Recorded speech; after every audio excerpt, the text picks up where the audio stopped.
assembly ni assembly ne bedi asia ai akwasia mpofo agye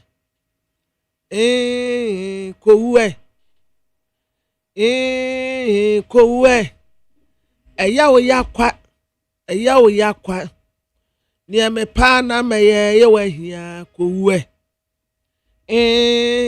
eshawobo eni ubesu alewu ni me pa na meye ye wahia eshawobo wasi wo poku na enya ni nku ena wo titire esresra ni tirim na so obeti bi asresra na ase a efa ho ben je se me masem na me kan na wode afa ho asawbo ekeka asem de jireme asawbo tumenka asawbo akwa yese we ewe MP no we JB dankwa de ma emra no JB dankwa edu ni we yon o mai na kasa no ma je wunu se ade a eye ya pa ne se unya attentenene unya justice wa utumi hu eno na okapaya se emra de enye sa na tie wa utumi hu pa se ade wei sei pa na tie yesi dabi emra no the whims of justice granted surely yesi dabi tisesei ansana yesei ansana kopie sei enti no kura no pa da wa wutumi hu se ade wei ade ya pa no se unya justice unya tentenene and society no ya kwayese Babylon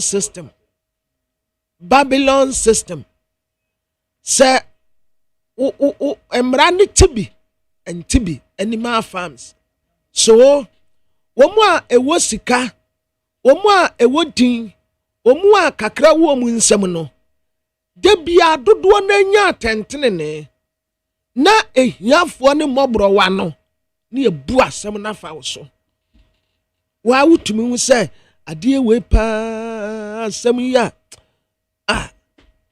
etoda bia wa wutumi hu se ade ansamanfo egu asamado ho ye but uko kasa nsamafo ade amu ye nya pe yesi bibi de nsamatoa bra samado ne beyiwa no eja ho nso ye kwa ye nsam menti ote wono mu a no ayidi na ebusuafo osugu omu yam na enamfo osugu omu yam ena majeri we de ma memfa wensu ntwam yanso abibifo yesuba ba ko a waye ho a enye mi hu pasa mageri tam graphic but aposifo pa dance say o dance ni bia wo hu say mageri e fa graphic omra yankoda ana ebinum nso suro kire say onya koka say eyampa mi hu se mageri fa graphic ipe posifo ni binum nso no wo makoka kire nipa kro ne se unim nipa obeyi wo maaye dabi mageri enti nipa no nso ti wono mu a na osuro enti akoye second fenu nipa na hu asem no pa sesei na tie whistleblower obetumi akoka but okokan posi ni nu okoka kire no nso ba be ka se eya asomasi na be ka kire yen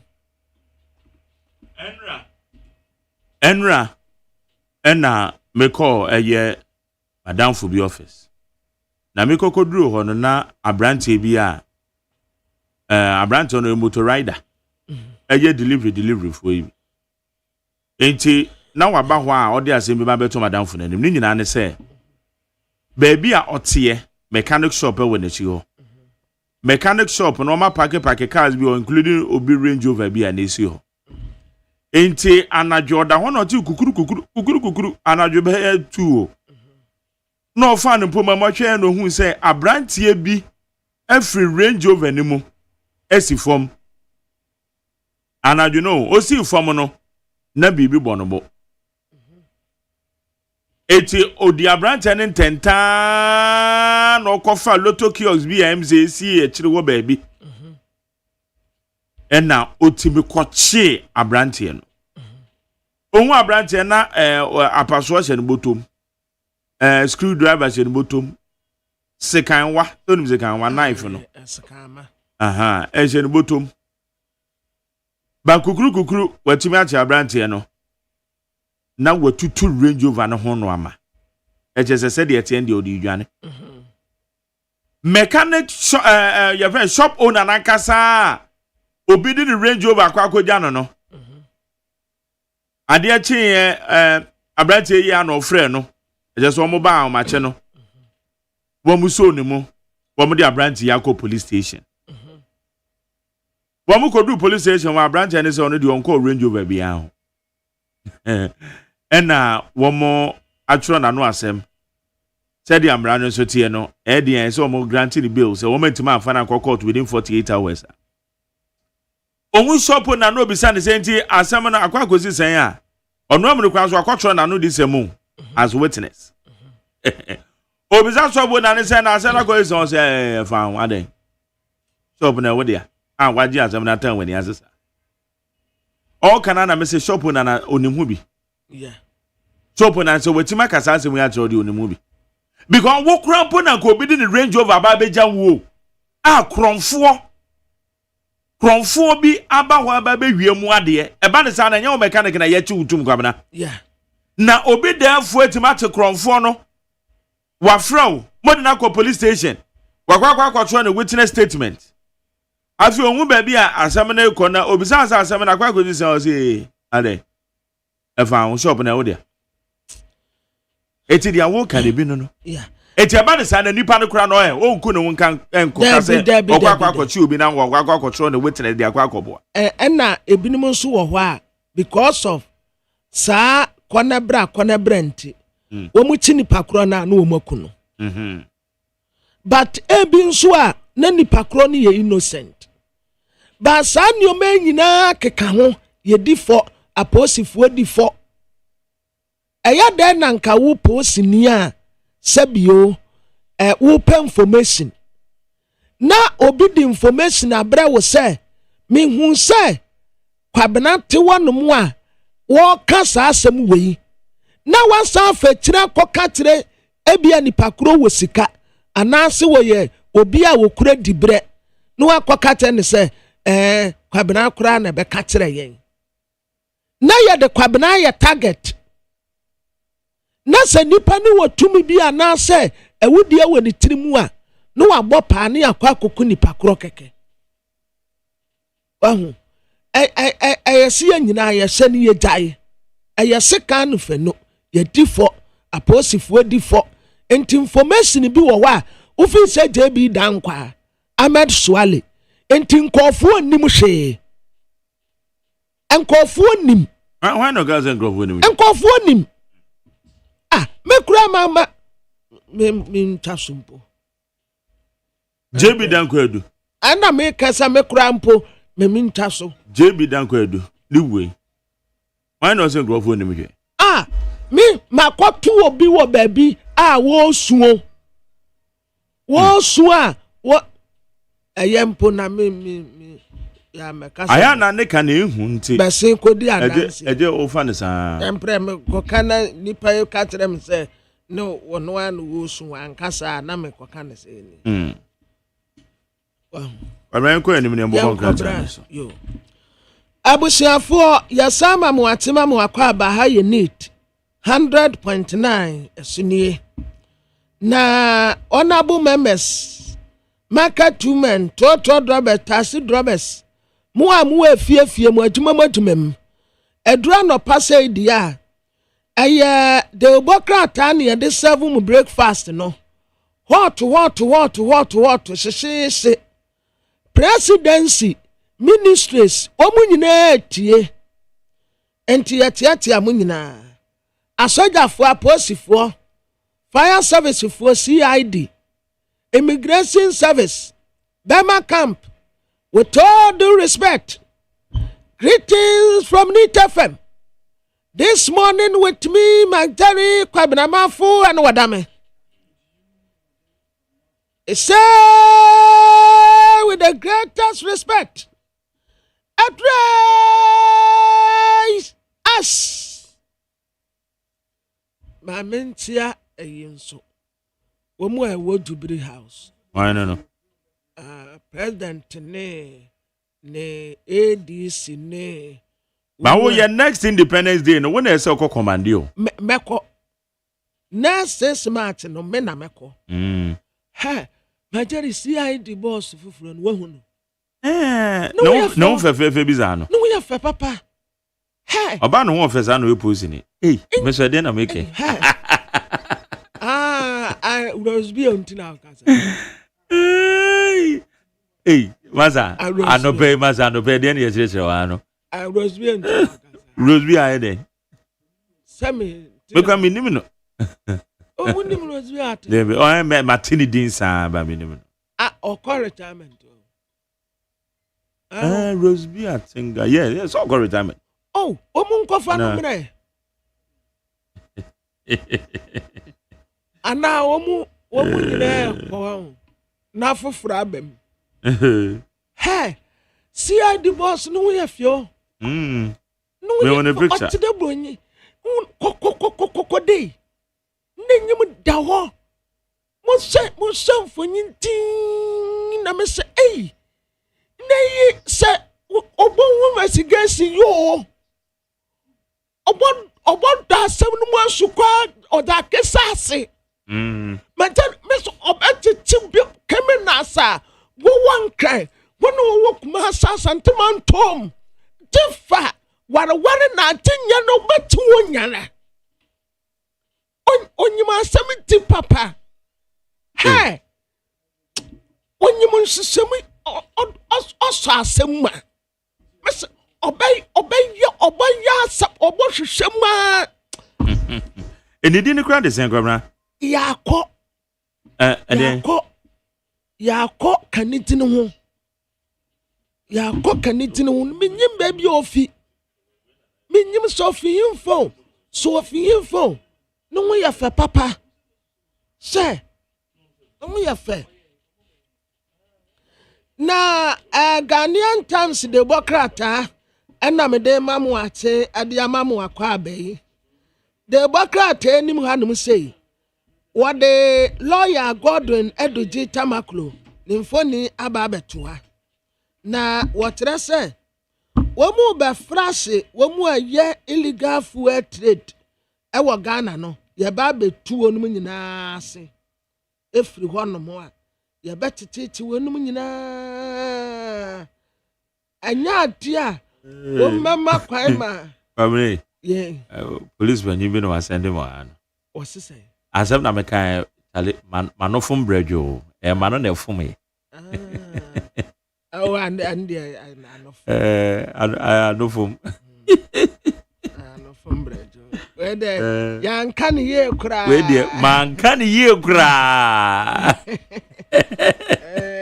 efufuru me eti we de mesremu Ghana Police Service they are making you know anofum brejo and possible mo afa my debut we are beautiful na they are making you anofum brejo mo afa sister Sarah mo afa why oh now say na one cry ladies be no mu gina we ba kokra me se me penadam for a police for maybe am do me ginger and I am to am down. Oh, Nana, why anymore? No? I am home. They mean I said the way when you did yes. Baby, punch out. Me pacho no. Why when him fear with it work as a there be na say Yo. what dia ya pamacha why Mesra mo why? Anofo Ah, mbedo yanka ni ye kura Yanka ni ye kura. But ma me no we feel Come on. Ni din ye DCOP Madam Lydia Yako Donko. Ena asodafo mesiafo nso won we fe So that for man nso yeah won we anom drum nan so pa wopo aya pi no ampo kase wo mu hia mema ana mema suro man ai se mema suro mu okay wonim se bia okoya nipa no babu no enti osuro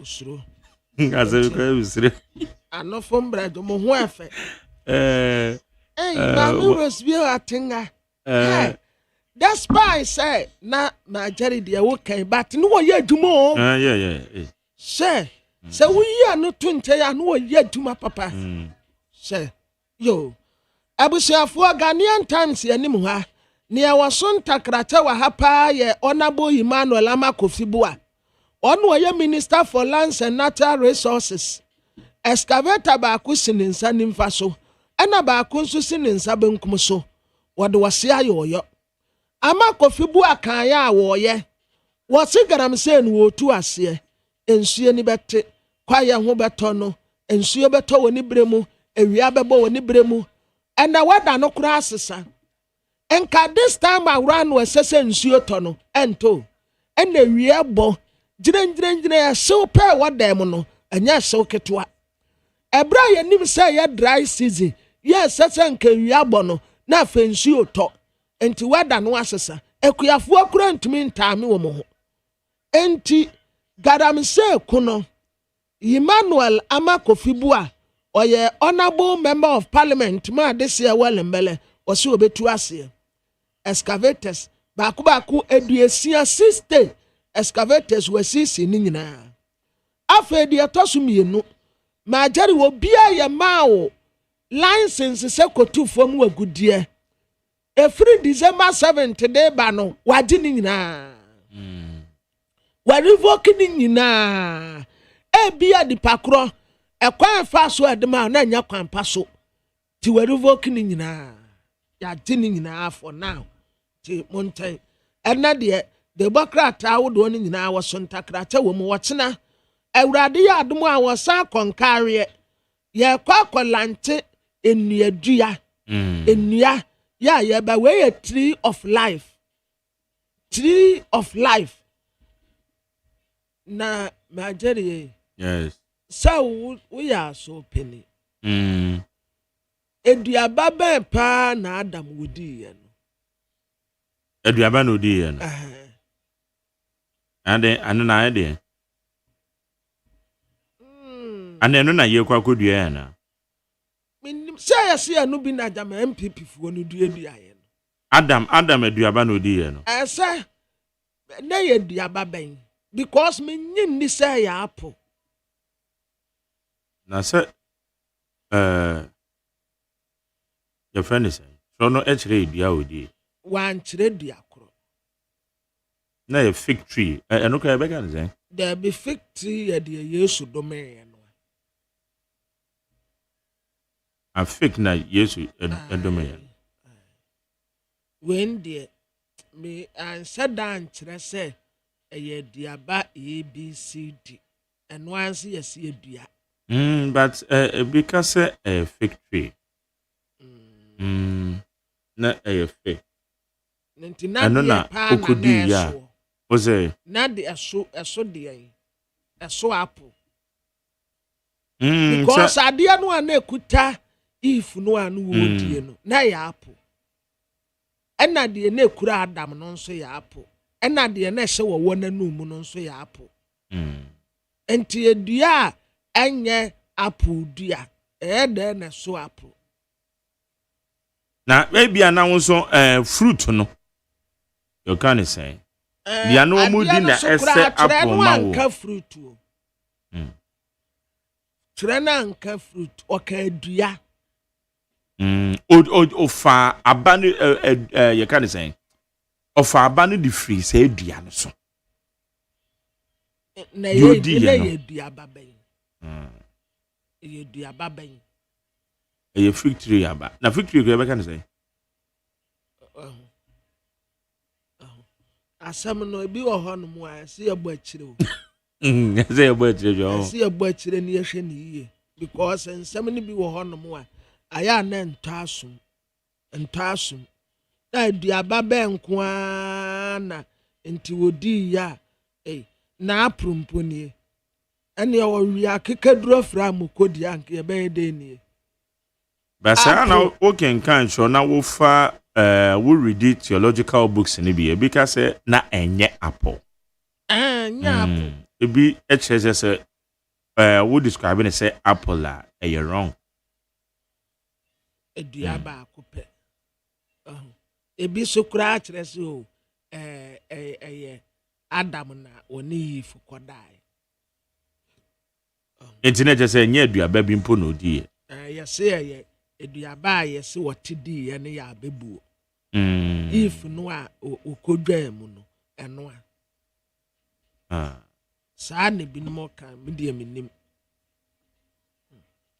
na the bokrata me de to amoso aye telegraphic the bokrata no a wasan the lawyer God na duji tamakru ne de no aba wonu mu aye betu wonu mu so sa wo mu a ton petro ya wo mu nton no wakwan paso no eno so ye ba betu wonu mu so sa onabu Emmanuel ama kofibu asanda de bokrata enim hanum sei excavators ni atibi tamfan dodo no anso ya hye no yetumi arikremu nsase ni bi kura mpo forest reserve ba yesanso ebi kura de akamienu na chese yetuni nyina ase ewurade ya adom a wochena ennua a wo mo san akolante no eno nso ewa ha labor ministry na youth employment agency wo mo akabom na program a wo mo de ba no watu din say work abroad ye wo nipa bebre wa ha wo mu ni adwumaye enti ye ni aborofo no koto abasakom na ya katre wonum say ye wo nipa bebre wa ha wo mu so ya graduate ya wo mu ni adwumaye enti munyi bi na muni wo munya adwuma na muntua wonum ka na moma wo man no nso kakra enti ye ba be ye to say barter trade ye ba be digwa ye di nipa na be kwa akodigwa ne ya kwa akogisiska kakra firi wonum nchen ena mo nso a mo be kwa abrochire no mo be kwa akonya asetena pa greener pasture se wo kura de ho ye chen ha ho de light gina so ensuo eba bibia ye kama ho ye chen ha kura ye ne ye sese ya damudie wo soro enti ye yi adure mfiri asase so ene ye sese bibia wo soro ahememu se daate si ye wu na si ye kwa ho ene ye be kwa akotena afebo ba baby a ye de amaye sisi a ye ti de ya forget ye nyina sese ya damudie wo soro anyi obi na ye bibie ya mfa hia Mary ase na ye mfa hwenso nko oni adase ni sese wa damudie wo soro ene ya to enti ya tena ye no anyame de amaye no a esisi ha no ye yi ya gina firi so ene ye de ya gina kwa akosi baabi foforo se wone ye beko enti se dedie ne ye ba bedie transport minister inaugurated committee wo mu na ba besu okada drivers no wo mu atimoto no wo mu timoto basabasa dodo traffic ya so obetwam se wo car bi unity emfa no ho ana no pa brantie bi me boss bi nche wo gina ho no wo wo ko ana boss no ka tense wo park moto aso boss me de kwaje ade abesisi me se park moto no so me de kwaje ade aba boss me nche kura me ti ya no se kwabena besi kwajame abrantie na wodi moto free esisi ase onya accident ye ko ya abrantie na etutugu anom te se spare part ni ba bi da ha na ase ye pekotokuo ni ya aposifo kotokuo no a wo mu ye no ni ya park ni gum kakra ni ade ne ko womu ti moto a womu nto wo mobo mo nto mobo enti na because of sa eniema esisi enti eni ade mu bu bese se wabusuafo pewaku ni ehun se oti moto so a womu si enya no ono abewu oh enti munti moto responsibly munti ni wakwan apaso sade ebe ya amu ankasa nso mu ho beto mo na ukwabra uko Dubai uko hu motorbike enam kwanso Debi moto bi anam kwanso kwantempo na moto na debi ena daytime debi na car se kra na wo car bi o ha wo kwan bi o ha gongo fa so eye daytime no construction for ni ade hu ka kura bebre wo kwanso wo mu ye adwuma nyina anajo wo mu ye adwuma anajo di dwa anajo inti daytime say wo be hu cars ya kakraka na abu ogum na etem wo kwan na wi ogum na yi matari wonu say abo ni bi kura tumi yi na pai obi windscreen on kata so no adimirika hu na yi ebo kwan no mu pa obi windscreen pam okoka kire no obeka sanyi ono no oyi bo de boye na wa pai wa de akwa no okọ the chronicle the bokrata nanim ha wo kire urade ya adom anua ya ye kwa akodua no ewa ha MPP enua papa wamu dua nyame dua ena ngreme abrofo nkate ene ade no wamu dua ye NDC wamu ba be dua tree of life edua mankwa ya ebetena honom afebo we nso enam se dua we mankwa nti ansa ne bo no bekosoro essence tree of life si ya revive obi na se nipa no ba nkwamu a aya na ho ka no dooso ti ya ba be dua nnua e wo kwayem ba bia mode galamse ase woni nyina ya kwa reclaim lands ni nyina nti e ko dua nnua wo nyina ko dua nnua wo nyina enti we nso de wani bedi akira ana we di tree of life ni nti oh anu abenyini no abenyini enkwa wom enkwa wom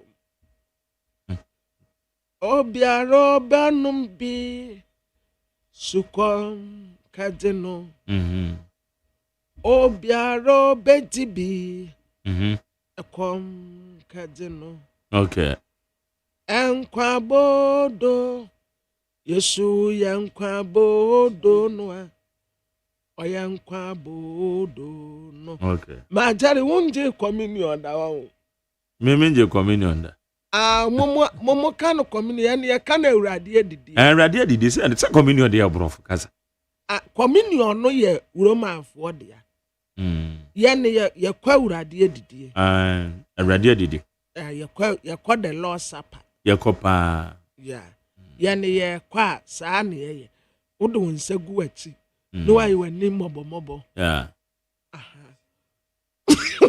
because abre no ni nyankopon kwa akotun zedidi woni nyankopon akotun zedidi na wokọ papa animu a o pe bibi wo papa ona wokọ nanim a akoya kaka bensam o bra ho ase udi wi a na okodi nsemu no akire o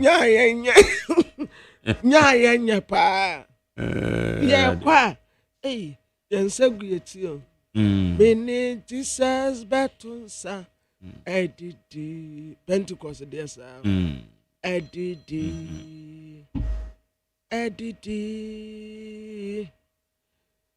Jesus went says in grandma was through and the power was through Bene Jesus betunsa edidi unsa otuo Otono boko. Tune kasio. Enkwa. Wan wo bi okodidi oto no market. Yesu yankwa bodo no. Enkwa bodo no. Na ye kwa majari mu amutaloto no mo mmebi. Aha, na adwamanfo awaresefo abayifo mu amutu anajo. Na nkonkonsafo ya motete awurade fie mu nyina mu mmabi ahoteofoɔ ne ateneneefoɔ ne yɛne awurade kɔto nsɛdidi adebɔnyɛfoɔ nyinaa momma bi nti sɛ yɛkɔ no amma pɛ perception ɛwɔ yɛ tirim ne sɛ woyɛ adebɔnyɛni so how can I say maybe bɛka ho asɛm koraa wa say last 2 years woyɛ adebɔnyɛ madam fu anamene ne ten kokɔ anamene ne kɔ the same church is only Ghana bo US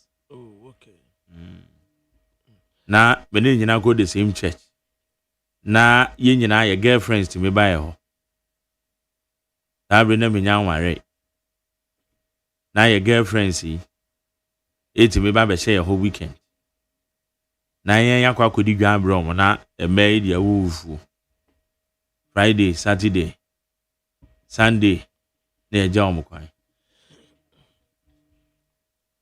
na e mai nso and Sunday yakwa sorry na Sunday yakwa sorry na ye ne girlfriends ye di akwa yakwa sorry say e twempana you could do a sorry for Magjeras Agyeman me go di communion there. You say they be qualify. Madam for the also no akwa kudi because you kwa sorry na me ye nhwehwe ne mu nti. Enam so ba no so na me na plan say ye be ware nti na me de ni di machi kwa sorry. A madam for ne de ye gya ne fie. Enti ye beba na wa ye nkwan. Ye beba na madam for ne girl na ye nkwan.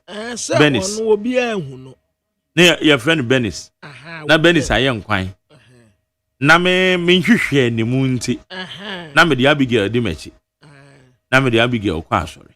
Because me no me hunu so say ye be ware nti yeko na ye so for no class say na Magjeras we so am so papa we na eja yigu so aye ye nje so so za de enitua by braba ko no braba ko no de enam say or respecting yaminti one percent what this ade ne bebe ba sorry wo obeja ne fie enti ono de okọ na akwa communion one was you no obu nyame pa me sorry kwa kodi communion I say masa me wo ho ambigina line mu sa no me ka kire me say Mark wo de de akaka kra wo am say abrante me ni nyina na eti efie ba akom ye share flat ba your friend say me kan simple me ni nyina ati e say be your neighbor ha yes bra Cassius mpa wo twalo tumbu ya ma na mmabida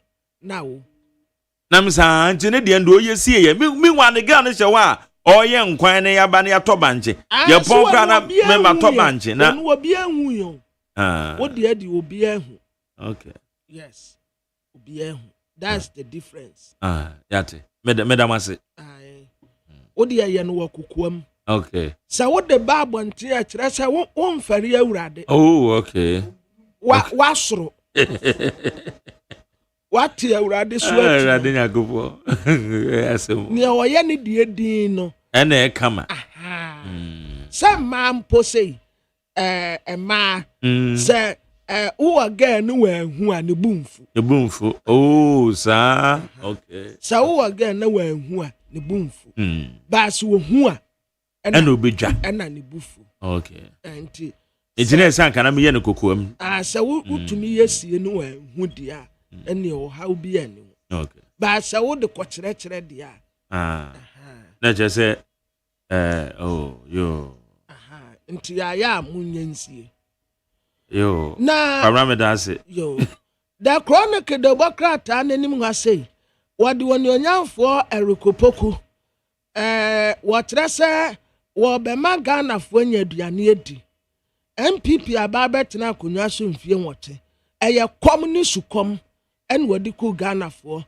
wo so ya planting for food and jobs ewi akire na aduane ho akwate sika titire bebrebe ya ye de share planting for food and jobs amfanfa so bi ama we ya resetting agenda efe na Ghana kuafo babete denne ye de akade ene niam ebetumi abu akuadwuma nyina wode bema Ghana kuafo na wo mu nyina enya ahotobi Honorable Erikopoku ɔyɛ minister of agric wɔsan yɛ daten ɛna wɔde ne deɛ abɛyi na teobokrate yɛ nim ha Ahmed Hussein Swari yɛse owusu kurante senti a owusu kurante yɛate no no teobokrate inside no ɔde asa ha ahanta hima krom chief ɛna wɔsra aban sɛ wɔn hia yɛ asabea ɛwɔ mpɔtam hɔ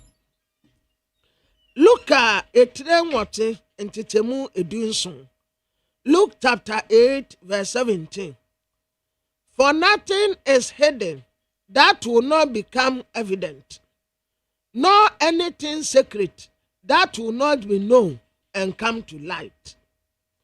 Wɔse adeɛ bia ni wɔnom a ɛhyɛ sum a ɛmpie anaasɛ bibia ni wɔnom a ɛhyɛ kukuo mu a ɛna adie bibia obɛyɛ bia ɛbɛda adi ne ɔbɛyɛ bia bɛda adi ubebu ho atɛn ententente ne ɔbɛyɛ bia bɛda adi ɛbɛda adi o na CAF World Cup qualify no sɛ muhu sɛ Mr. Blasters jesiti ya no mu a wɔtena awurade yɛ adom a yɛwɔ match Ghana Blasters wɔ match His Excellency John Dramani Mahama Eko Blasters for camp kɔka kyerɛ wɔnom sɛ eduate a na mu yɛ yɛnya mpa aba ɛwɔ mu ho deɛ hia ne so wɔ mu bɛkɛntin wɔ mu ho kakraa bi wɔn bɛyɛ te sɛ iso Jacob nua iso ne papa ka kyerɛ ne sɛ sɛ wo kɛntin wo kakraa bi a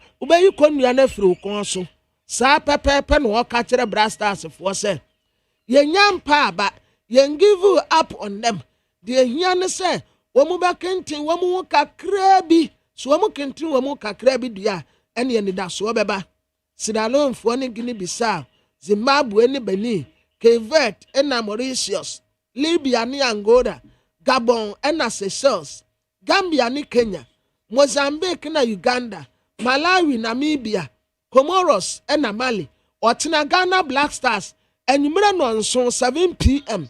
Yanso yɛgyina kono ya yesi akan na yane yɛbɔ wie pɛ yɛbɛsa akɔ back ne asan akɔ akɔbɔ hɔ but wɔtena awurade yɛ adom a 7 p.m. evening ɛna yɛne ɛtaadefoɔ ɛde esie ni na daily guide the Democrat ananim hɔ a COP maame ya tiwa do dankwa wɔde ne mfoni abɛtoa wɔhyɛ ne tane kama ɛna wɔde IGP Christian Teteyewu no nso mfoni abɛtoa ne sɛ ɛyɛ posifoɔ mienu good morning sir Inspector General Police yo ɛna posifoɔ wɔde nsakraya abɛm emia ahodoɔ bi ni wɔ mu ɛbɛkɔ akɔda no nyinaa wasakra mu nyinaa aba revoke license ya yɛde ma wɔn mu etu fam agudie after December 7th no Ahmed Hussein Swale abrantie no a wɔn mu bɔ no suspect ye no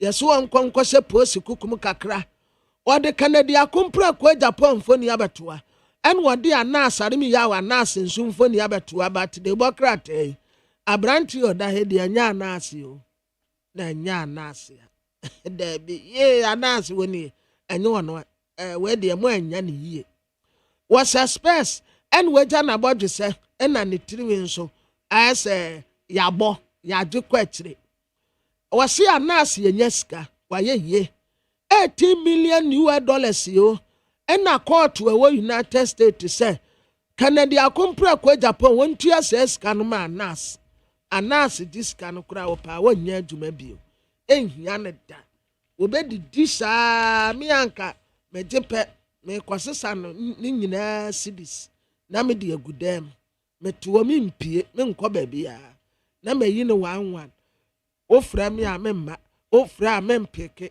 wo begyina me da ati fra mem wo nsɛm wɔ inside ba menye so ɛno anse sika no anu masesa ne nyinaa cities na guo mekɔtɔ ade a na mayi bi mekɔtɔ ade a na mayi bi medin kakra nkra saa kosise mewuo Daily Post the Democrat enim ha maame Sara Adwo Asafo ne mfoni da ha na Pamranum se na no pe na nka oba ha Minimum so about. But I'm say ni aid ni producer kasa When you say obebe fia ha but obia yes opanyin be frɛ no because na shadow no yes say obebe fia obeko OKFM obebe Nit FM but yes say shadow binti ofri okay a obeko am ya say menya no start joa. Ba obefa ha beti ayen. One more man fan bet ya kakra bi no nkoi. On kasa ba obeba beti. Do dam ya time so obe show wona so bia. So do obe fa achi aye cry.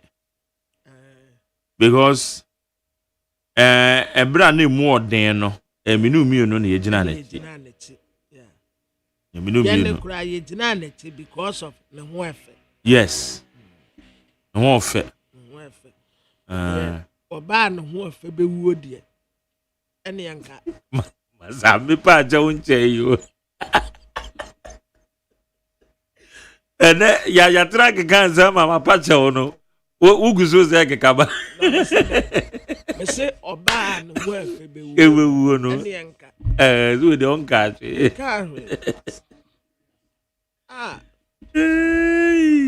Plan my Why? plan my name.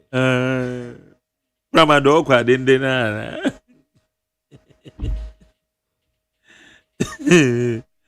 Adenya gopo. Start tabu anu nyina wo.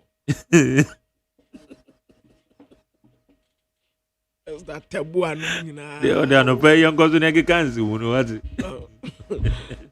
Janet mu nyina wo na.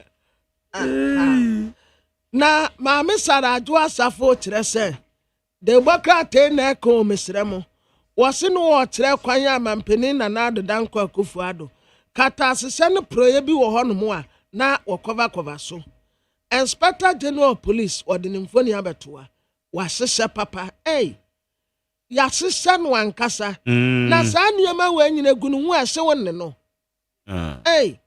media me be ya posini na me duru sa yi a me nsesa santade e weye o no obi akakra bi na hye wode me no na ohun benya akire na adi anie aso wakoti plane a train was a plane Inspector General Police o Christian Teteyo hu no en woda he en wodi COP Paul Male Awuni service workshop ono nsumfoni da ha ena COP Daniel Kwame Afriye Director General PSO yasi major sekapo ena aba ewo Ghana Police Service ya afa democrat ni wanum say His Excellency John Dramani Mahama ena wone Siradom president yo omo bon komo wa ha Freetown Siradom opesa nyonkofa soronko ebeda Ghana ena Siradom for entem the Democrat National Inquiry nim hanum say ensakraya bebre aba DCOP Lydia Donko on where Director General CID my media nyame se yanka no kore ne ho afa papa and wo fa de nyame de che no Pamana yembi say police shake up obi weka the shake up obi so be che say yeah new administration new IGP no waba no nso etoto no no ama yembi say Paul Kunli Boateng CEO at the Africa Center for Security and Intelligence Studies Ghana Paul Mache Mejo Suminia ampo mu te say oba dia dawo ma bibia boko ya da nyame ase ensakraya esi wo post adwumam ebra new IGP aba we dey say ade dada o because post IGP fufuru bi aba ono aye ne hyehyɛ ana so apepepe na eno na eka de enkyerɛ wo bambo mu nsɛm ne tie ni say esun obia ni vision even though state institution no on vision no objectives are person or achieve but obia okwanya or person of us or achieve assume is all person kokofo dua ebi akwabla for person obefa e buri kwan no so now so why you are doing say o person will fa in somewhere and you know it depends say the person will drive on how could do fast ebi ana driver na ɔde ne kɔ no the kwan a ɔfa so wɔtiatia so wɔntumi mforo bepɔ ɛna bubu careful no wɔ abui kwan no so ma ne yie nti wopɛ sɛ ɔbɛfa nsa wam enti saa na ɛteɛ obiara ba bɛgye adwuma mu kan a ɔwɔ kwan a ɔpɛ so ɔfa so na adwuma pɔtee ɛda no so no ne ɛda n'anim no wɔtumi akyiri wo nti kwan a ɔyɛ a ɔmofa so no sɛ ɔmo yɛ sɛ wo na bɛtumi akɔgyina hanom abɔ adwuma no paa ma ama me enti bɛsɛn kɔhyɛ ha na yɛ ma me enti saa na yɛ a ɔmo yɛ yɛhwɛ obi te sɛ ɛyɛ COP mamitiwa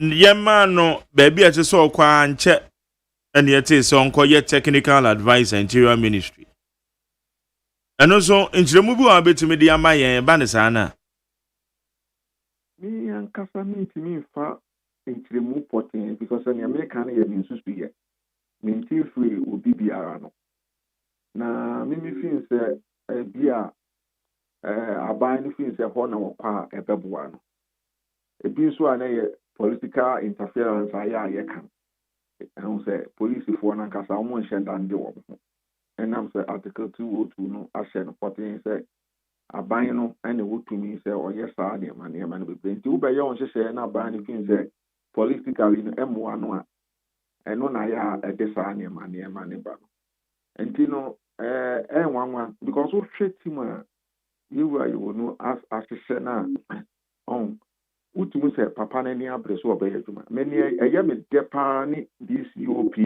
Vance Baba Gareba dodoɔ nhyɛ da nni mu no baa wopɛ best brains a wɔwɔ Ghana Police Service a woka nipa ɛnan a wontumi yini mfiri wɔwɔ de paa onim de a kyerɛ sɛ wɔde no aba hɔ no ɛyɛ dɛ yɛn nyinaa nso yɛnim yɛ maame ti wɔ adwuma a wabɔ enti no yɛwura yɛwɔ no nim deɛ mu no ofin sɛ nka hɔ na ɛbɛboa no but of course aban ne wɔtumi a ɔbɛtumi ayɛ saa deɛ no nti no wayɛ no nti mu bi no mu no wode me lens ne ɛhwɛ deɛ a politically no bi a aban ne fin sɛ ɛmmoa no nti na ɔde no akɔto hɔ no saa na mɛka okay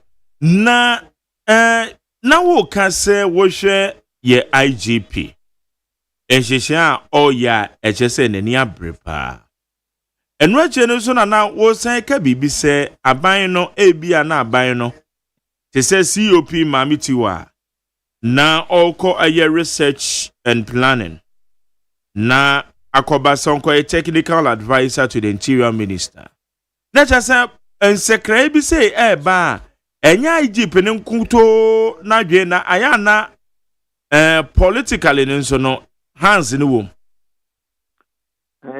na wohwɛ sɛ ne yɛsi ne nso a ne wogidie paa sɛ ebi a na polisifoɔ mpanyimfoɔ no ɛyɛ wɔn hyehyɛ ansa na aban bɛka sɛ bi a ɛmfa maame ne nkwa ha wɔn nkwa ha ebi sɛ ebetumi aba sɛ nka ne bi a yɛwura yɛwɔ no nim sɛ aban pɛ so ɔde no bɛkɔ wa ebi a ka obetumi de nato baabi a bi a different position but sɛ ne bi kan yɛ no aban ne wɔtumi sɛ ɔpɛ so ɔyɛ saa de no ɔtumi yɛ nti no obi a wɔn nim deɛ mo mfi sɛ yɛ maame no kɔ hɔ a ɔwɔ nimdeɛ wɔ bambɔ nhyehyɛ yɛ mu nti ɔbɛboa yɛwura mu ntaka ama wɔtumi abɔ ban ama nneɛma a ɛha yɛ wɔ ɔman no mu no yɛtumi atutu no yie nti no adwempa me wɔ gyidie sɛ bi adwempa na wɔde yɛɛ saa deɛ but wohwɛ no the other side deɛ a wɔbɛka sɛ political interference na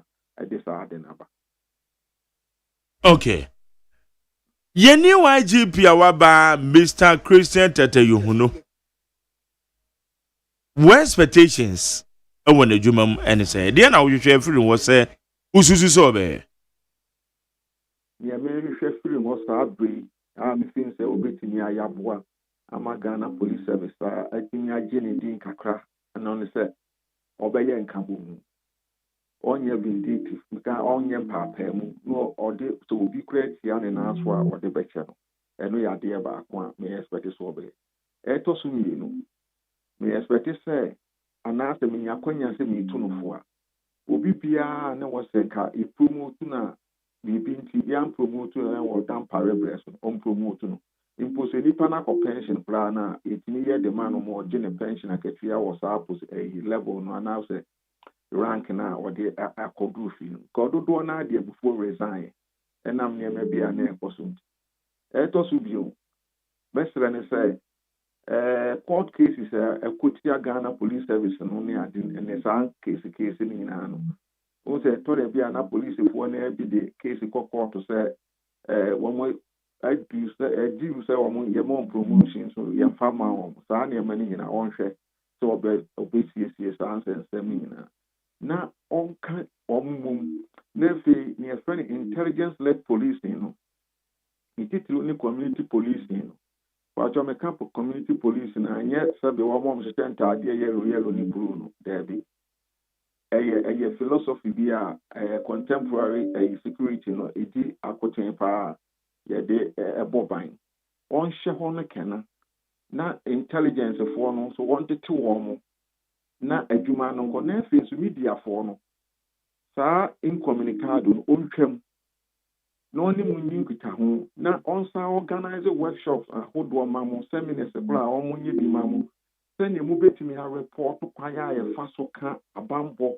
ɛho nsɛm nea ɛwɔ sɛ mo ka ne nea ni kwan asɛm mo ka efi nso wɔyɛ ne saa na afei mu tumi ho kwan a yɛbɛfa so a obi ho bɔnefoɔ bi obɛtumi report wɔn na sɛ ɛnyɛ sɛbi obi biara hunu na ɔbɛkɔ akɔ report asɛm ama no ɛnam sɛ dodoɔ no a wɔgyidie sɛ polisifoɔ dodoɔ no wokɔ report asɛm a na ɔmakɔbɔ nkɔɔfoɔ na ɔmoyɛ bɔne no amanneɛ na ɔmaba wo so no saa nneɛma no ɛso ɛkɔ fam ɛntumi ntwa deɛ but at least ɛsaa nhyehyɛeɛ nketenkete no ɔde yɛ a mesin sɛ ɛbɛboa ɛno na ɛbɛma bambɔ no nso atumi akɔ n'anim ɛfiri sɛ ɔbɔnefoɔ no deɛ ɔmo ba a ɔmo te communities no mu ni anyɛ nhyehyɛeɛ a dodoɔ no bɛnyɛ gyidie wɔ polisifoɔ mu atumi aka bɔne nsɛm a ɛkɔ so wɔ community bi mu akyerɛ a sɛbi polisifoɔ nyɛ nyame na ɔmahu bɔne bi a ɛkɔ so wɔ baabi a nti ɛba ne so a ɛmmoa na mmom ɔmtumi yɛ nhyehyɛeɛ na dodoɔ no anyɛ gyidie wɔ mu a na nkɔyɛ show te sɛ ne yɛbɛhu no bi social media ayi biara deɛ a ɛbɛboa Ghana afutuo kakra mde bɛma no. Okay. Na yebisa sɛ ana saa deɛ na ɛdeɛ bɛn a sɛ yɛn ɔmamufo yɛboa polisifoɔ na nanka wɔn adi wɔn dwuma na afei information a wɔde bɛma polisi ni bi a wogyi ne di no na ɔno nakɔ akɔte woto saa de na ɛdeɛ bɛn no ɛyɛ nneɛma bɛɛ mmiɛnsa obi wɔ hɔnom a onim teteɛ no sɛneɛ yɛbɛka sam kyerɛ na ɔbɛkeep so ate ase nyɛ nipa nyinaa na ɛtumi handle confidential issues nti yɛwɔ nkɔɔfo a yɛtete wɔn handle saa adeɛ ana obi no nso a waka kasɛm no obi nso wɔ hɔnom a n'ano nna ɔkaka asɛm no na ɔde akɔtena bi adame ase asom asi koraa m na mkɔ report na ɔmi ɛbɛkyerɛ me ne nsɛ hunu a wɔredi no obi hu abi koraa na wɔte nsa bi ase no wɔredi nkɔmmɔ woyɛ saa a wode wankasa wo ho ne w'abusua ɛɛto adwam but ɛwɔ sɛ polisifoɔ no tumi nya akwanya kyerɛkyerɛ amanfoɔ sɛ wokɛka asɛm sei a ebi a yɛsei wanammɔ koraa yɛsei ne yɛkyerɛkyerɛ wɔn a dodoɔ no bɛnya adwugo obi wɔ hɔnom a wɔnim sɛ wakɛka asɛm no a ɔreka kyerɛ obi no danger a ɛwɔ mu ɛne nsunsuanso a yɛde bɛbrɛ wɔn ne n'abusua onim ofin sɛ wɔn deɛ wayɛ ade pa bi wɔdwa de no mu akyerɛ nkɔɔfoɔ ofin sɛ yɛ achievement but onim implications no baasi yɛnya kwanya kyerɛkyerɛ wɔn a saa nneɛma nketenkete no nyinaa no ɛso yɛbɛyɛ dɛ ebi twa nti saa na ɛwɔ sɛ yɛkɔ no. Asɛm o aya na ɛden ɛne nti obi kɔ akɔyɛ biribi koraa na anaa obi kɔ relay information ɛdi ama ɛyɛ post ni bi koraa na nipa no yam hyehyɛ no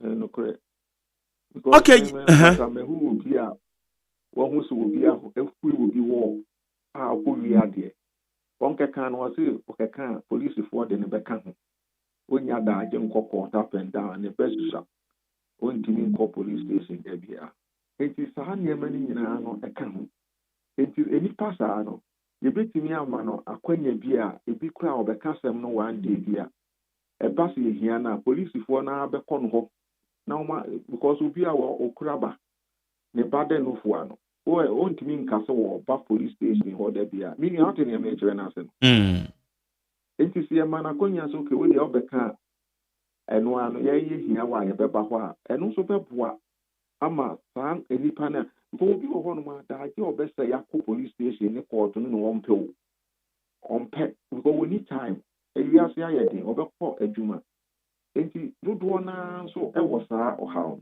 enti kwan yɛ bɛfa so a ebetumi aboa wɔn ho sɛne ɔkɔtɔn nneɛma wɔ dwa so koraa na polisi ni yɛbɛkɔ hɔ ɔbɛkɔ na ne na kɔdi nkɔmmɔ kɔkoa mu a ɛbɛboa sen sɛ da biara na wɔkyena bɛrepɔɔto wo na wabɛka asɛm no nso bra bɛka sɛ no dodoɔ naa ɛnya saa daagye no ma yɛ sɛ adwuma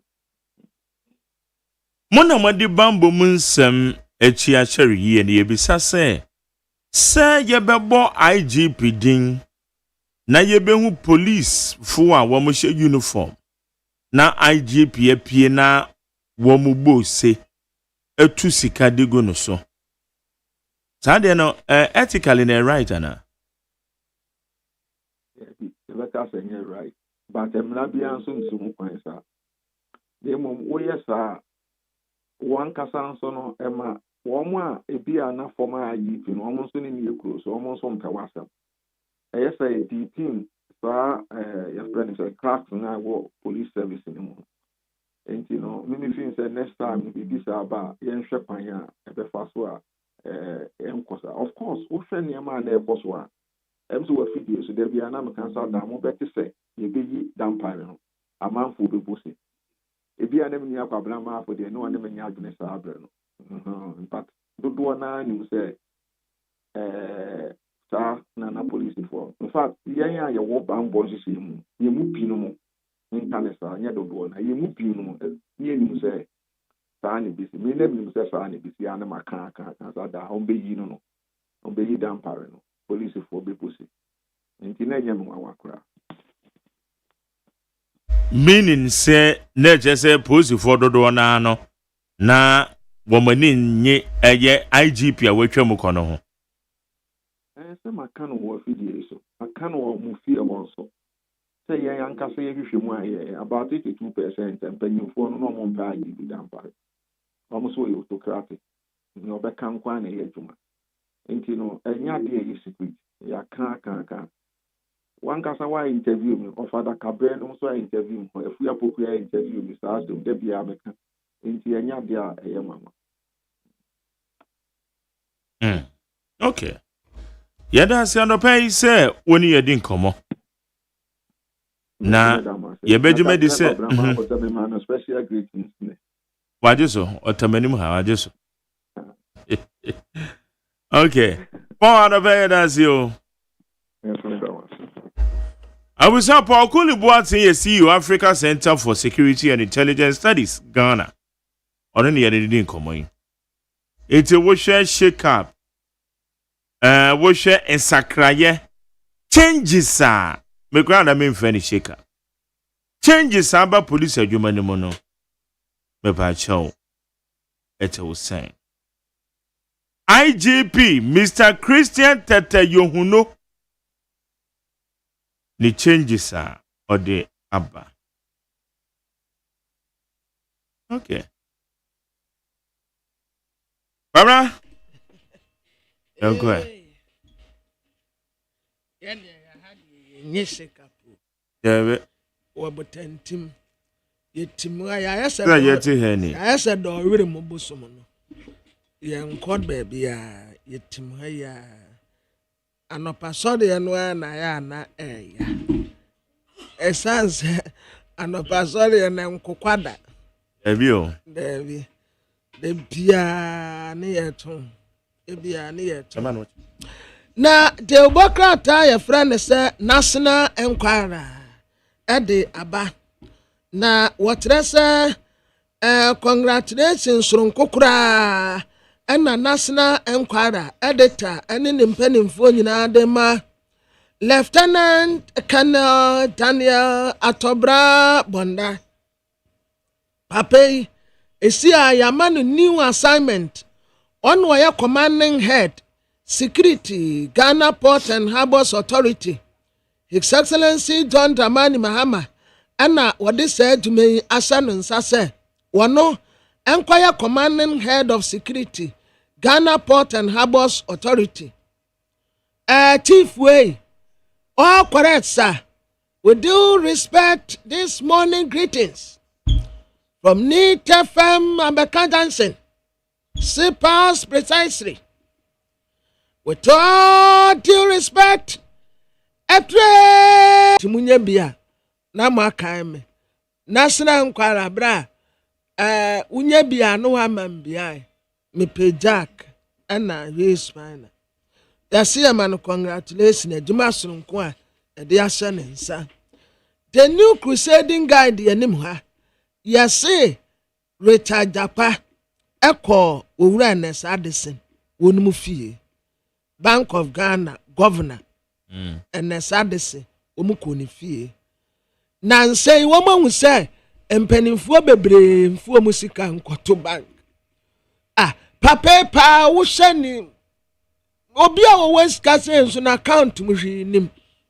Nti ni sika bebrebe na wa he. Saa dodo no abi wo hono a no mu disika no gufie. Omu disika no gufie. Nti na me ka se me mpa me ho asem disika no wode ma me anmadi.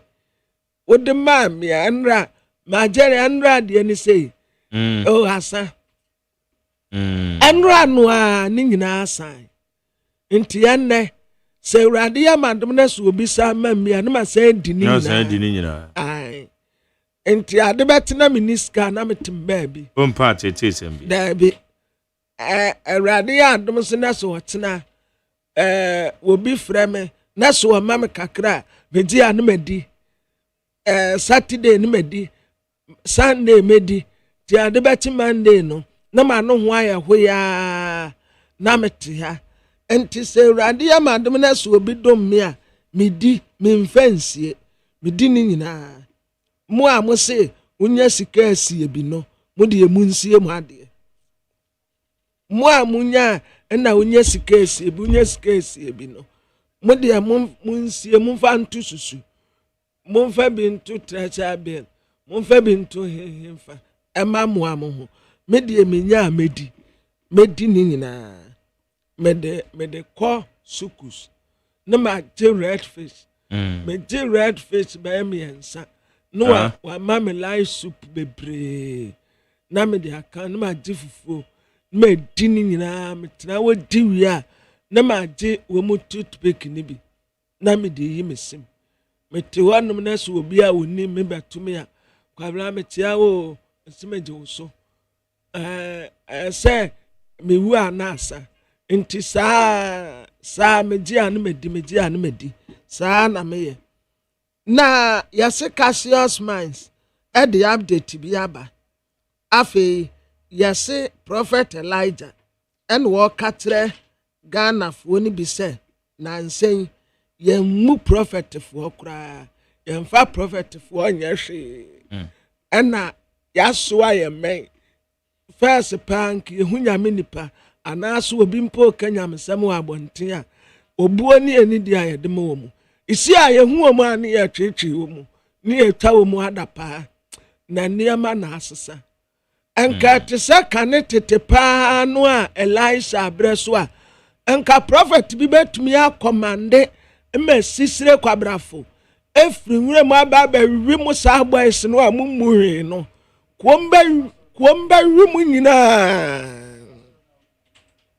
wahu isa semnesi ya Elisha de no de so commande ya sisire bawe nkwala no sana me ni nyina ni yeni ho ba ya siesiye eno ono Elisha nso ni pempo mu nyampanimfo nkwala nketu asrew kakra bi a yese nkwala wo mu nim nyansa wo mu nim hwe na nkwala ya wurofo a no wa sisire firi nwuram no wo ma bawe nkwala ni nyina wa bra akwala a woni mu hwe na nyame nipa a wakoma house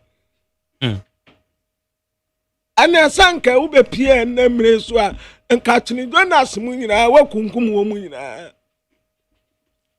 na dia nyame nipa na wakuma house enkwala asre wa nyamu ana mo say bibi a yamfa nche no yamfa nche 77 times 7 na sankwala ya urofo a eno ansa obeka se o enkwala mu nyai anampo ni wo mu nyina ansre mmom wo de wammu na wanim afre sisire kwabra fufu nwure mu se wo mu mawe nkofo ma na mpa sisire aba no aba ba wi nkofo ma abosome nkroma ya nyim wo mu awo mu no wo chichia wo mu chocho kakranti na wo de akoma hye am ya wi nkwala nyina na sane ye awurade adwuma sane ye awurade adwuma enti nansen prophet fo na mummuo mu no se mo anyai awurade se wo pagya ne nsahwe soro a eniema ebeba mo so no mo de mo nya abotre na mo hwe mo man na kakra bi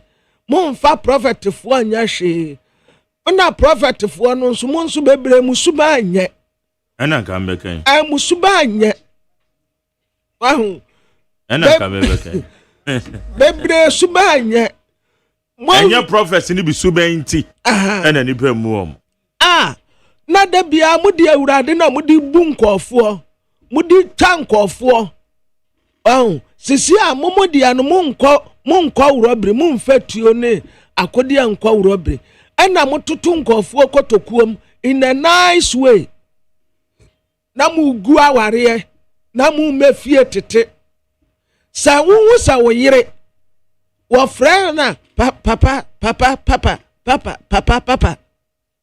na se prophet bi no afa na damfo na so wa ma na ntutam obegu aware me se minya te se wunya ko na papa wo mumpo mun kano papa na what the prophetic picture no what the abetale ne mpetifi won the prophet ya no okotokoto no papa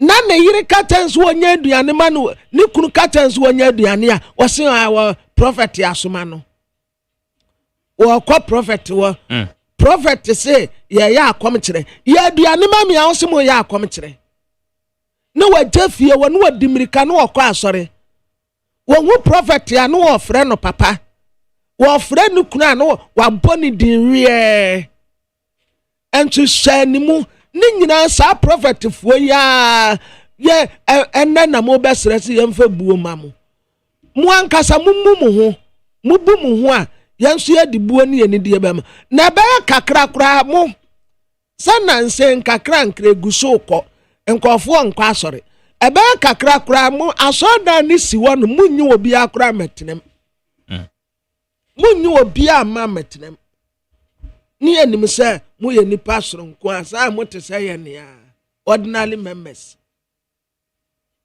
IGPs in my life kwesi yanka and watre we the Democrat and the new weekend crusading guide na the hawk the Democrat na me de eto amusue the hawk ye nim ha ma na what then Nansa the ayafo emesiafo bank no lebadabe women's bank on teleu mate Nansa the ayetin ma ben ayedumen okay Professor Jena no Pokwaji the Vice President of the Republic of Ghana or ono oye eraba obi a wa ko school wa ben onyima de ma good morning, how are you? Good, I think you are okay and the family good. How is office? Good. Me ba Jubilee House wo ma ko ho ba akopɛ ma jere wa ko ho da David unko ho in rahoda ene me de wo be ko okay ma ko ho once enumpo mijina car park wo baby a yonse baby wo ho a ye be search mo ansamako ntimi mijina ho twan nipa no na okoye enka ye se omuma ho no ye friendly kakra na bia Ghana ni bia wonim ho kra betumi akase o ene de empese me kohye Jubilee House wo ba wo ma me ho no aye huhu dodo okona mpabo e se okra anya papa wo mbe amono akọ change no bye me grofo bi ko ne ase ba ko she slippers dia ma wonko amzi na a professor J na no poku adman wo kire se foreign aid ya abrofo ne din kakra ya wo mu de maye no enya atedi o ye ka won won chawade yakọ se wo se wo chawade se je obeje na de back inti de bia na ka mene yen fire service ya say jobs can be ekoso obi be ka kire se ye fa adwuma ye for fire service ya nipa kro obuanya no kre MPA boss o na wone empenimfo akabomu a wobetu anamon wo mu a edi dwabone wo memu ye ba betu mu nyina ase he had to go asem ya making ex IGP Dr. George Akuffo Dampare Dr. George Akuffo Dampare ma jari wo wi anu abo ne ho beto e de amano meyire me hu kumi hu ma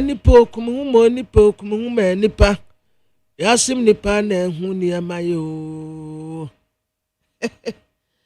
me se da dem bonyom sane madofo bese buo mu party pon kura ye nka ni amayo onya ne gari a won ka ni amaye obuni mu a won ka ni amayo oba dia mpo won homeda minni nipa no atinku me ho da nipa ba wi ase ba kopo nipa mre ye tiechase ne ho beton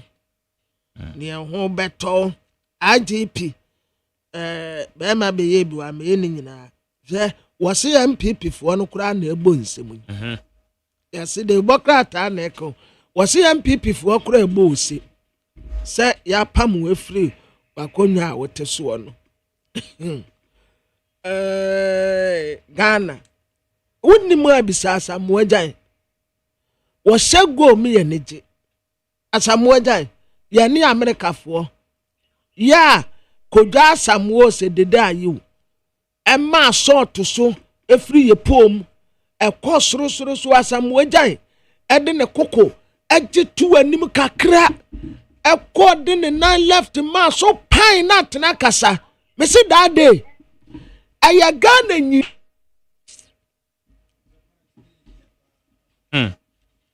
ase don ye hweda ada Asamoah Gyan akose panati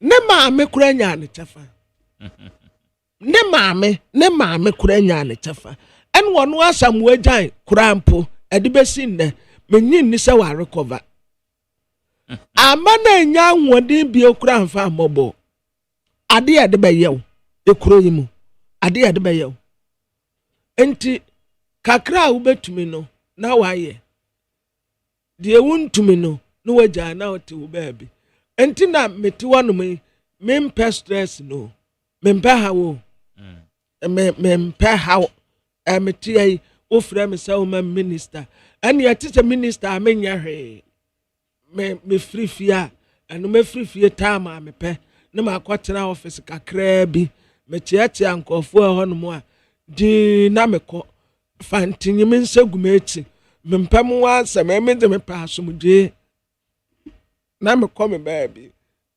ade na be wo kuro mu ayenka ho asem ekuro we mu wo mai we ya ye friend Ghana eno na wo mu ka se a nation who don't reward the old is not dying for IGP Dr. George Kufu Dampare chefers wo ba aposifo said the new talk say cream esi wo ba besin krampa wan sha posifo ni bi hu say wo grass kwafam na posifo bi say wa o besin ko besin ko sisi a majari the am dane say odaso ye church member and as a Pentecost in the other way. I say, why a church member? Ye ne crampo, Pentecost umpo. You bet to me cry on the head of your security. You bet to me I on the head. So our experience. You bet to me I on the head. Security, Church of Pentecost, national. Na or one office. Promise kept you. You see, I buy a beer quad at tour. Free senior high school doors no ye ba betremu de akọ private schools no na omonso anya omochafa kire se koto didi a onwam so edidi omunyina eye Ghana fo na democrat day break enim ha COP maame ya tiwa dodankwa ya hamom de no ho ayefu na wose na soma ade ene wode duku adi egu no kom duku na ombobo no fefefe no wodi bi egu no kom na ne chain eda no kom said ya wa address ye no wate se obi a ne baba awo foforo se maamefo no ne baba awo foforo a obo so wono mo address no asas ma de white no wodi chain white ato no kom sa pepepe na maame ye ati wa adodankwa wa address ya woda ha na menim ya ma no assignment ye nche bia na asama no assignment foforo enti we break records ye assign no ade ante so kra na assign no foforo bi enti woko interior ministry woko akoye futufu wo ho Bank of Ghana boss wa former Dr. Ernest Addison and national security for ekobowura ne fie MPP say omo be suspend the chairman sabonso Ashanti regional election report wa ebeto dwanenti onabu chairman sabonso omo tese odifo ewo asem no ebeto abonti nimu enti enam se onabu o se chairman sabonso waye de tietia party no fa ahudie so na wode party na ni onyam wachitiri fom nti ye ba be suspend chairman sabonso na definitely answer ebe general secretary Justin Kodia and we be free chairman sabonso akata ne say beje suspension letter sana krata bi ka so be suspended be suspended answer the best man na bi no one dey akwa command say this is your suspension letter I we mo be suspend the chairman be suspend the chairman sabonso na the Democrat enim ha yase maami akosi afrimo so pare why hot who the new republic pa maami fremo so pare de oye dey hot woni wa maami ye tu adodankwa oh David ma chief of staff was some de menka ma frema David ma want to me nya hot so what ma metia wo sa wo ho ye wo won kran na wo kokuma ase en pacha ya atom nkran na memra metia ma me akosi afrima ose opare former chief of staff nimfoni da anum say ya was African way na dia me boss won ye aban yesi wo the free senior high school private for no wo de ba be kan wo kire say all right photo didi a won so didi okay yene Reverend William Bakon your president of the Ghana National Association of Private Schools yene no name come Reverend Mache ya metuto about na bom to say obadi adomo de so ahode ya dan yakopan say private schools are buying as free SHSE or the mobile become home. 80 ahomboa na saying na monti ase wo mu no so anything. Your madam say medical I am with for now. Mayor correction way. Mayor president, the national union of private schools and you're gonna national association of private schools. Okay, but I say again. National Union of Private Schools Ghana. Note. National Union of Private Schools Ghana. Ghana. Me that say. Okay. Yo. Medical number 4.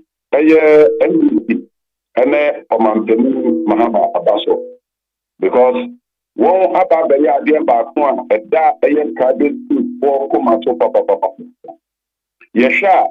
Free FHSB and come on. About the school, most of the private senior high schools. And say, your minister at the time, Dr. Ebitu, that's nothing. You know, I can buy on top of it and say, near one area, no, because private schools, you know, only one time, you are not so big. A banner batwa, yang, I will for, you teacher for, young teaching staff, your friends, and young Quadana. One every ever one also about one. That way in a and the treatment are not a private school, no, ever had you that. But Papa said 1 and not the 2024. And it is here no private school to the year. You know, Papa, and your mum will and private school. Cassia. Bakuni, there's also a matter for if you American water later. And so the NDC, Sabri, one a day, a private school, a become one. I don't know if you to say on the 150,000 and a demand private senior high school. The school subsequently, no, you say, yes, I be and come. And Kakaka, because private school, I was facility to overcome some of the public schools, they could you know. Ube ure na enema bi ensa enko but it is somewhat but ube private senior high school no enema bi na enkola nya to won de na de no won was enema ni na enti no say private school no e wo mu a ye gi de say e ba boa na congestion a e wo eye public senior high school no e dey double practice term ni ade e ba ye no sa de ni na to bika na yɛde nkɔla no bi ankɔkɔ wɔn deɛ wɔn pɛpɛ na wɔn si bi turu wɔn ɛmbɔ wɔn bɔden no obiara na bɔden wɔ private school bɔ yɛn ɛyɛ private senior high school no na deɛ aban tua ɛde ma ɛyɛ nkɔla na ɛwɔ private senior high school no yɛn tua the same thing nfa ma ɛyɛ wɔn a ɛwɔ private school no ɛnso na yɛgye bi sɛ ɛbɛboa ɛma ɛde mpunpu Abba, a woman name because and for another to be Krana, a bit of war, one day, a year now, a posa, and you know, not a to me at private schools to the moon, not a council of public schools to the moon. They did say a woman able to me up to you. I beg you by your numercia. You do kind, HDR, I'm so 1 year. Stakeholders meeting. They invited my private school to know a woman. It's your numercia. And now I will be on Mahama, be Kai and Sana overpower the Oba, that way and obey that they abwa a private school. And the woman there, what I say, now on top of one for abwa. Now I am new national inspectorate authority. Also, about the group that we are, the science now. You say one and a very regulated private schools, you know. One by for both public and private, but you won't say. Reverend, now say authority being. National School Inspectorate Authority.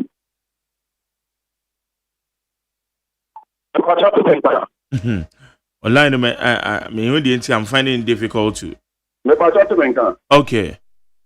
National School Inspectorate Authority. Okay, National School Inspectorate Authority. Sir. Okay. And American here, one of educated private schools, no. Can you na private schools, Ghana Education Service, I say. You have to be a Ghana Education Service and China, every and the plan, because Sir Nancy Apoy won't any offices be away in district, no. And also want to car near about the private school, so you discovery. Oh, I want to take the private school, so papa. What called Ghana Education Service? You were inspected body, and then, and I am matter for one and share a private school, so I can say, very Christian institution here. One day at a Emma a private schools. Offices be at the mechanic and I will yen district be a 1 year or more. I just all call you. And the school be what very I just will 3 1 about the for Julu. And I didn't be brave. Every year, and what be a year piano, I did the any extra Ghana Education Service. I walk at the Papa didn't want a day free. And there's a Southway a year inspected body. And a part of monitoring and supervision. You use our inspected body. Emma 1 years I a Jumano. And what be anywhere, not the private schools. And what be anywhere. So not say about a discount. Yaba a discount. Now what is the car to more also air conditioning is so the number of hours a woman spend in school no. Now air conditioning is so and it's a buying way and share one idea back to Ghana Education Service. Now you did say a buying ASR at the Maya private schools you need to papa because at a endorse. Okay. I say yes I the other taxes any free private schools no and so be all pretty private school no only as we be or during support the piano or during infrastructure now yeah the way no so about the come one not just a private schools only as a and a private schools no so go yeah show the congestion in the public schools about point to me accommodation for that no and they are share no you san na ya pay FFP na yes and go back to Ghana Education Service. Now, woman, you to me and to who can say a bino Emma promise? Womoba be more shiamo. Say more private school for the Sika sign and a bino a catcher so de babe mamo. Bit me as someone free SHS. Modia Yejuma. Fine, and my quotation no for now. But the year can say, after that year or war public senior high school mono, I buy each year ASR Apolamuka, a band uniform books. What have you? Sunday Benino, I buy each year. And say, I buy any the same thing. And from my and Polana, you do one ever for a year private senior high schools no mono. So, a year private senior high schools no one back to business.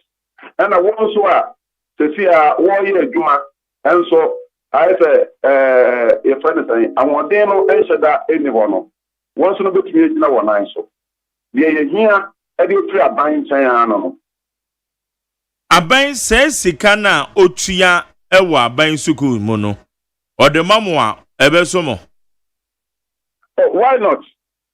Why not? A bayer, a chance of pra.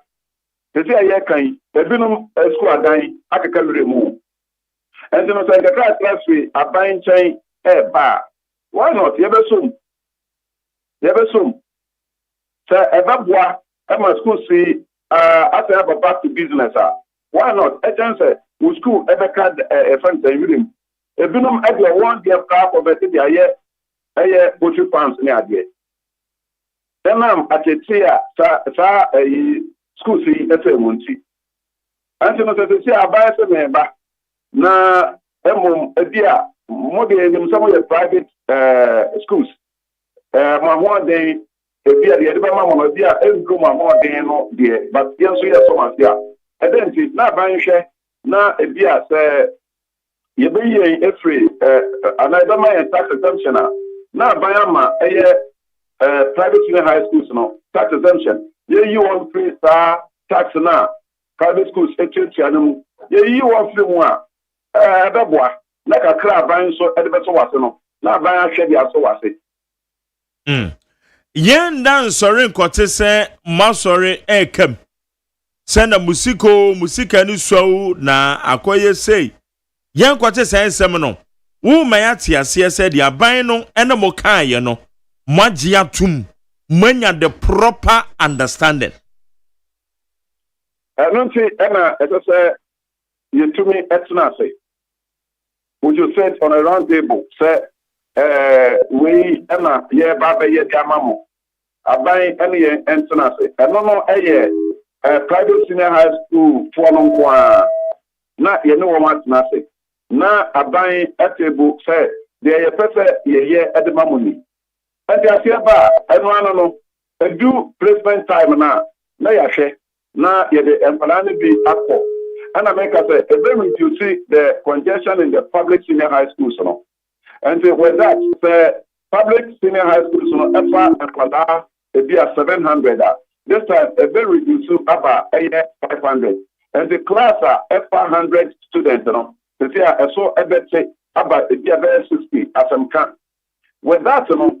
Ebeboa ema teacher no etumi ama intensive lessons at our classroom. Etense ebia employed degree. Okay. Mema, Reverend. Dia bibisa ne say tie question you. More private school for more na mutia achechire for ka. More na musisi more infrastructure. Senior high school facilities bebre wo hwa. My friend, yes, so we have access to such facilities. Aban suku ya aban na no ye na de wo ho. Etu ono pia kakra de kwa eko achechire for aban na etu omuka.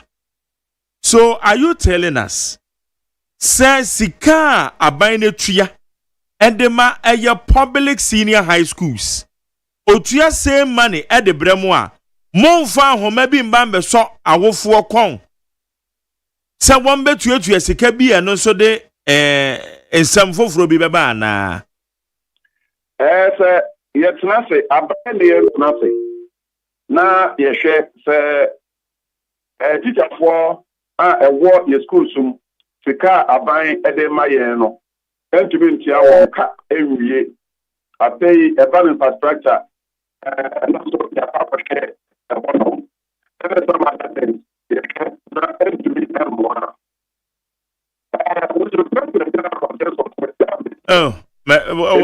wa ma say ha me pa cho ye okay yene aban etna se na ye yes anhihye no nyina ewie a okay aban se de obetumi e de aboa ni fe ye hwe na enon kwan to me and cover your expenses for the term or the year. Yes, we can also receive the payment. Now, I'm also so back.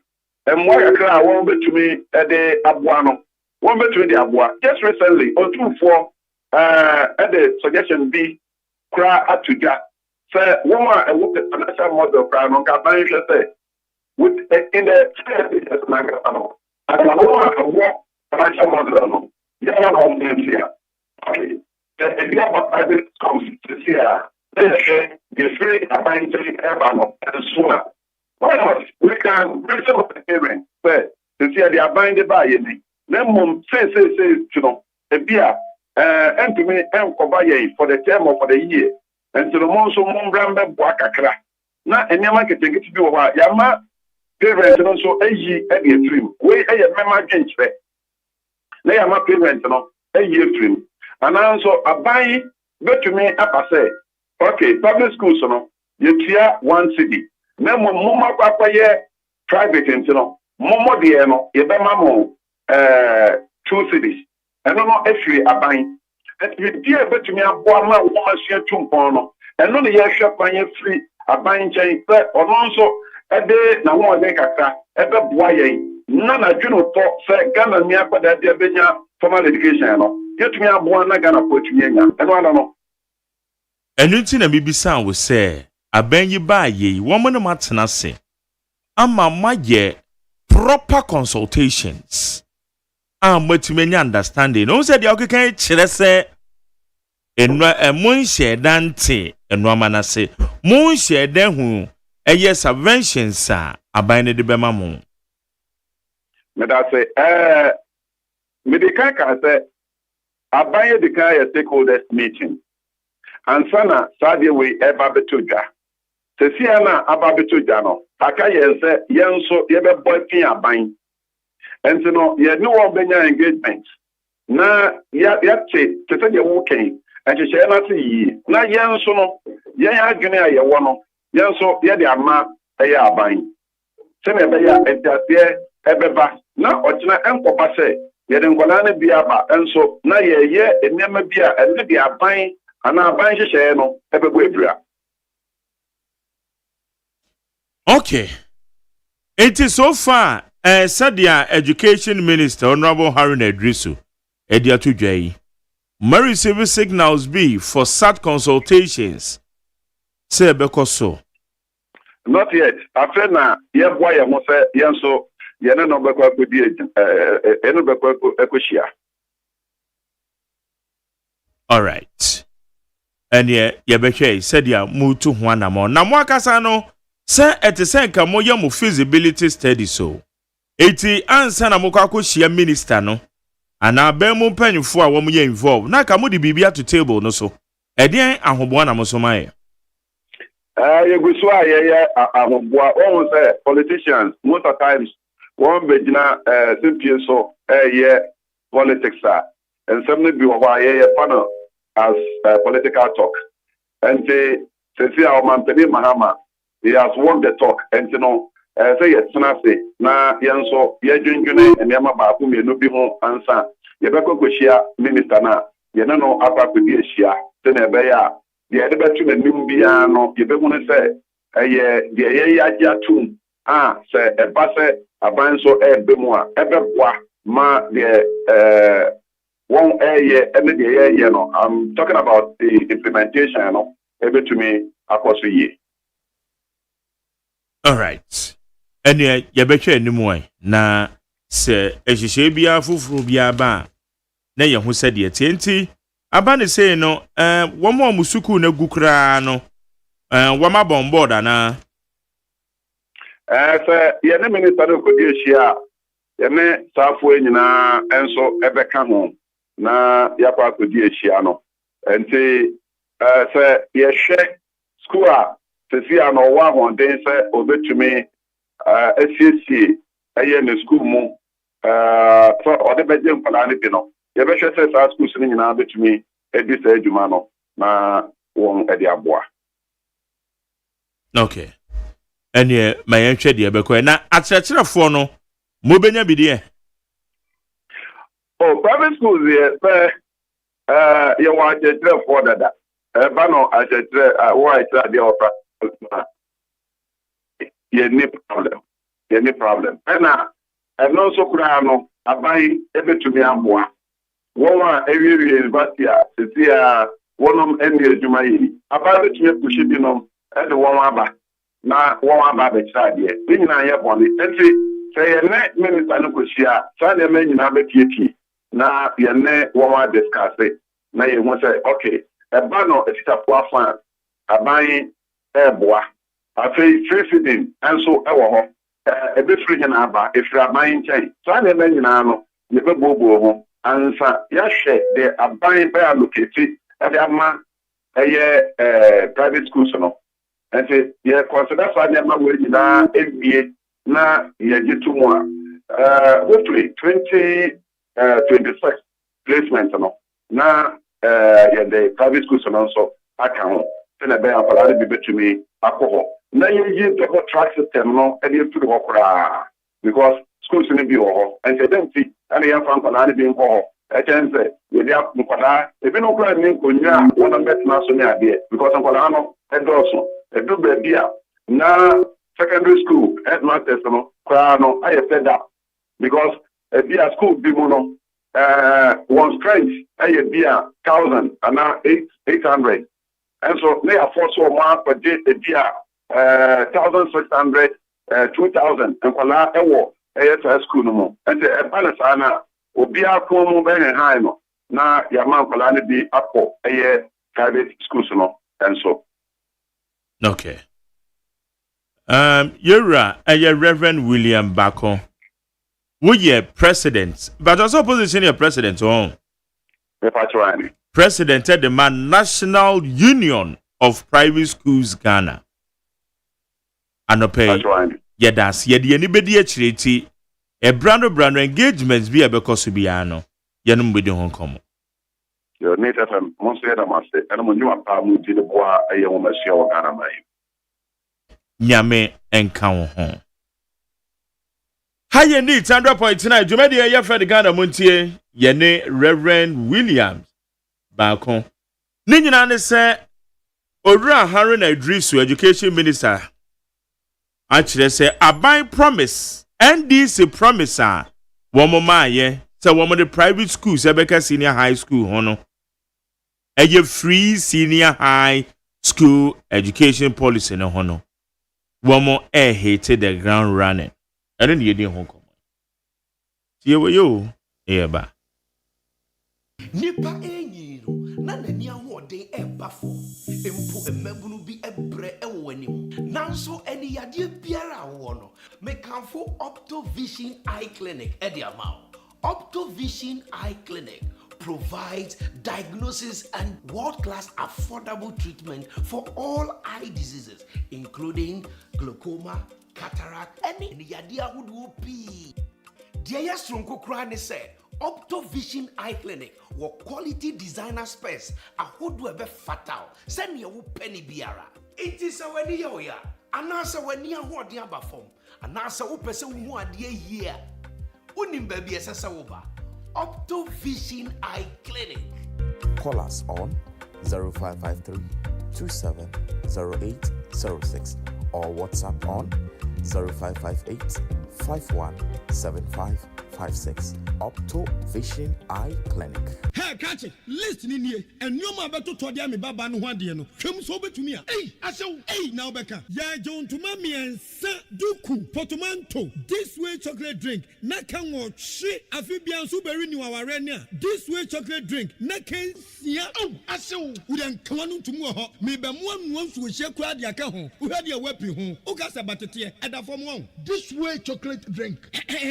Catch up a baba wari. Asew. Ye fear say this way chocolate drink ya sorry no pa no ne yenom.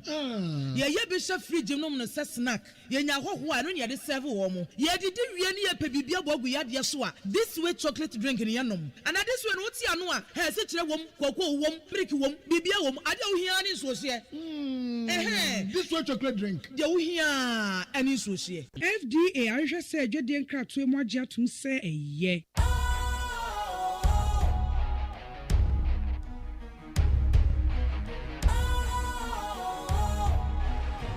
What's cool, fresh and trendy with a new look?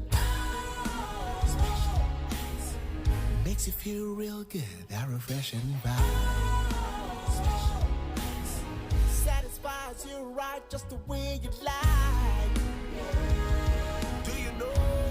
Do you know? Do you know?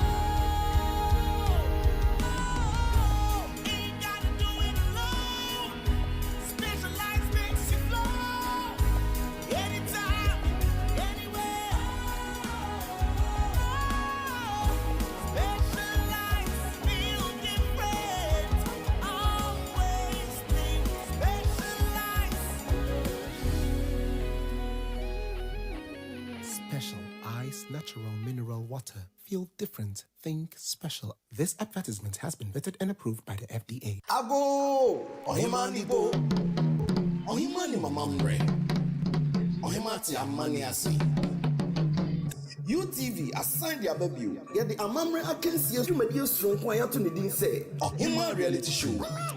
Obapa onim amamre. Ohima ahon fene amamre. Who your besima? What if you don't watch you go see a dunum? One wati, unim amamre. Now to make a sabajum dia. Any bro, because phones free our GH schools and our UTV from there. No bet show bridge. And found baby are free. Asante, Ufante, Incline, from Mountain, Etifi Mountain, Buno. ahafo anase mfimfini mountain epuye anase atoye ka ho na be kire wo bobre auditions be koso e wo Kumasi ene nkran mumra GH schools GH mega studios achimota abofu match da etoso aduonu mienu ka ho na be kire wo bobre na achedie pempempi wo oma ye die ni no na yesia amamre amane ne abakosem kai se Oma pia fopim ejana mamres Ohima reality show Oba pa odi mamamre Ohima akwo fenne amamre Ohima nibo Ghana muntie na mansanya so adawu Ni na mekenka messages ni bi na yenhu nsema hodo a eno so amanfo ato agum ena no pay you are part of the show na mo amotro messages ten Wama bayaba messages ten Richard. And your friend is saying Mesha Kasanti. Okay, Richard Adiframa Samason Honorable Sarah Joseph has confirmed President Mohammed saying that Nanado criminally managed the economy. How can a president who said he is old to steal our monies tell the Honorable Sarah Joseph to shelve the audit on school feeding when she discovered massive corruption in the program?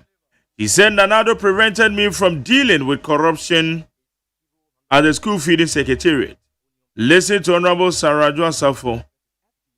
Listen, Honorable Sarah Safo said the late coordinator, Mrs. Kwashiga, one day walked into her office and offered her a deal to the effect that she wanted the minister to approve for them to create ghost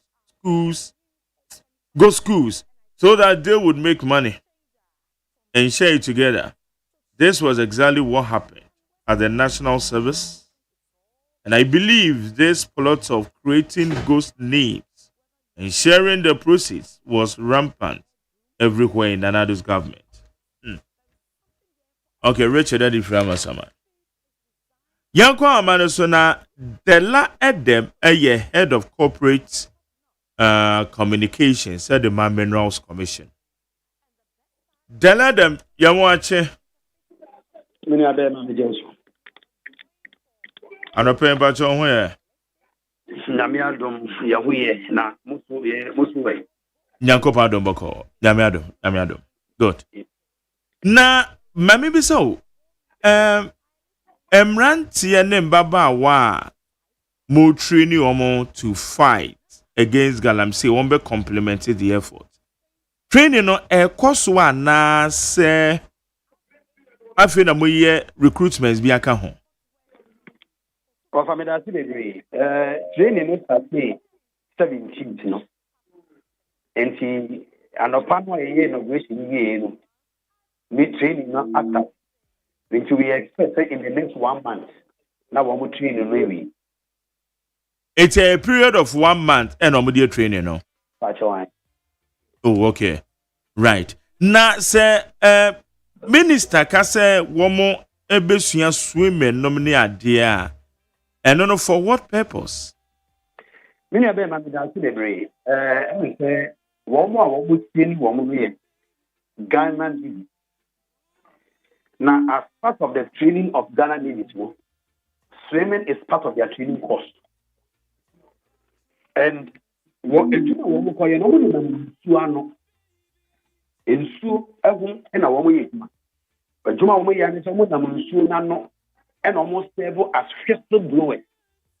Who be beer, no ma can be actually.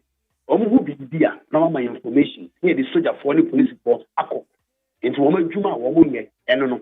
Omiti community wo na extent say wo moye nsu mwadumanti ye nim de biti enti ya sem na say ye ntie wo mo nsu dware na to bibi isi a wetumi ya bɔ no ho ban. It is for safety measures. Oh, okay, to not purposely say wo mo kosui akwache galamseyers. Yeah, be akadie bi wo ho a mode ebeka wo ho a wo mode be ye adwuma ya na. Or for me, a Juma way, and young woman copa, Yakoma, woman, two, said you two and a coffee, baby. The Juma, or a communication gadget. otumi frɛ center no report ma yɛ sɛ esi die na esi nie die na hu wa ha nie na die nti a ɛfɛ de sɛ nkurɔfoɔ yɛafa wɔn ni efi ekuro no a mining illegal mining anase mining ɛkɔ so no watena hɔ enyini aba bɛdi 40 years 35 years 32 years 22 years 26 years nsuo a na ɔnom a ɔyɛ akwalaa no saa nsuo no ano nom ne nnɛ but we wouldn't say enne nsuo a ɔnom no asesa asɛn ɛma yɛwo nkwalaa ne mbu a yɛbɛwo akwalaa no na ne si ɛwɔ ne num deda enyini ɛsene na enyi wɔ ne num akwalaa yɛbɛwo nkwalaa bi na n'aso wɔ yɛbɛwo akwalaa bi na ne nsa limbs no etwitwa ne nyinaa yɛ nim sɛ ɛyɛ chemicals na ɔmo de gu nsuo no nti saa esi na esi na ɔyɛ adwuma wɔ kurase hɔ no onim sɛ nsuo no a na ɔnom no sisi a asɛn nti sɛ ɔbɛnom nsuo agye sɛ ɔkra nsuo fi beebi de ba nti ɛna yɛafa saa nipa no sɛ you have a vested interest in the community wankasa wagyapadeɛ wo maame no ma nua no ma gyapadeɛ ne yɛsɛɛ no nti tena nsuo no ho ma yɛn na bɔ yɛ amanneɛ bosom nso a yɛtua wo ka bɛbɔ yɛ amanneɛ sɛ ɛsimesi ɛyɛ anwonani ofi anwonɔga ne baeɛ anaasɛ ofi bɔle bambɔe ɛna waba takwa axim ɛlɛmbɛlɛ shama ɛna ɔyɛ galamsey ɛna ɔsɛ yɛ nsuo yɛnka nsɛm ɛnyɛ man ne yɛsi mɛnsɛ yɛ nsuo mɛmfa wo nsa nka yɛ nsuo sɛ wopɛ nsuo a to bɔɔhɔ nti ɛno na adwuma yɛde ahyɛ mmeranteɛ no nsa sɛ wɔn yɛ mayɛ no ɛni nti na adwuma no sɛ ɔwɔ hɔ ɔhuru biribi a ɔbɔ yɛ amanneɛ sogyafoɔ abɛmuwa a sɛ ebi wɔ ha yɛfɛ sogyafoɔ fi nkran yɛde ɔmo bɛduru takwa anaasɛ lɛmbɛlɛ anaasɛ bogɔ so mining community no wobɛduru wɔn na mmeranteɛ na tie gya no kɔ wɔn dwane a sogyafoɔ no duru mu kurom a wɔn nim beebi a wɔn ti wɔn nim hotel a wɔn da na wakɔ akɔkye wɔn but ɛnɛ yɛwɔ nipa a yɛafa no wɔ kurom wɔ wɔbɛ kurom wɔ onim ohun onim beebi a wɔtie onim beebi a wɔda na adwuma no sɛ wɔwu yɛ no sɛ nsuo ɔmo yɛ amanneɛ na nsuo asa na sɛ mmeranteɛ ne mmabaawa wei no no ama a ɛgye sɛ are we pretending or saying say yenim biaya ahodoɔ ɔmo yɛ galamsey na anadela yenim beebi a yɛ galamsey yenim the security services ɔmo nim beebi a yɛ galamsey deɛ yɛ ne sɛ yɛde new mechanism aba yɛpɛ sɛ wɔn ma information wɔn a wɔn nsɛ nsuo na wɔn nsɛ yɛ nsuo fɛ the whole program here Blue Water Initiative Blue Water Initiative as promised by His Excellency John in the last 8 years under the NPP regime. Adia ye imported by Ghana pa aye excavators. And the third highest imported item in Ghana. The third highest imported item in Ghana. You spend 6.2 billion to import excavators. And abaye no a ɔse all fighting galamsey no ɛma nipa kwan ɛma yɛde imported galamsey sɛ de imported chinam ɛba ɔman no mu ɛna yɛde yɛ adwuma sɛ nsuo nso abaye no was pretending said they were fighting galamsey. Now we have a new minister. We have a minister who has a responsibility to ensure that we protect the water bodies and promote Blue Water Initiative. And I'll say, Shanfai no amodi na muturu ya ban no ntumi ntobi ma ha. Enti the aka wo man ma yes this lewi na ya ma wo ma wo from ha. It is a fight against galamsey and I say pollution of water. That is it. And see, the minister is also liaising with other sector ministers. Say, you bet me, I am banning the importation of excavators as well, except before it is for district assembly work on whatever it is. Say, district assembly, the Nibe and I say, mining company or license, or yeah, the Juma Fair, the DBIFN, or they are buying problem. But yeah, my businessman and Kofa excavators in more Maimo Hasi. And the chair Magalamsey for the fire galamsey or bra fighting galamsey and Koso. So you are going to ban importation of excavators? we will look at the options of banning it. If that is the solution, we will do that. It's not just a wood excavator, bebo, many more. Wo betre adia potia ebeye. Me does the odame. Me does. Mark Jerry. Oh, Mark Jerry. Odame tetra. Me does not say ma you say. Sa excavators no what they ban. And they bread this assembly. They said they did drape by it. And I say Anglo Gold, Ashanti. And I saw Boise Gold Trust. And I said from any problem. And I said they are Adamus, our mining concession, or any concession, on say so on share as they are, and on the excavators. But we must know what the excavators are going to be used for. We are, and that is Mark. That is one of the solutions. Yet the excavators and find machines the Baha and the yes are illegal job. No? And you want to stop the importation of these things, you are halfway through fighting the menace and the pollution of our water bodies. And that is exactly what we intend to do.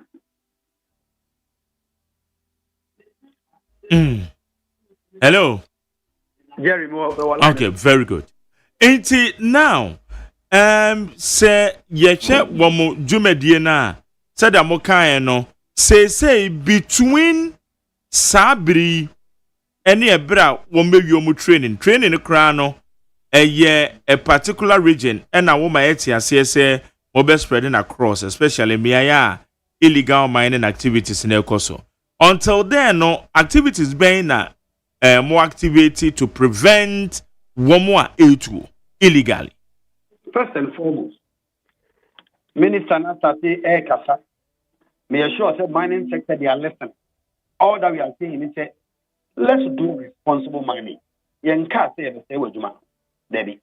Yanka say the same with Juma or Faye. Now the air can say, responsible mining. We should not be reckless. And Juma William, and Sua Nipanum, and our chemicals we do.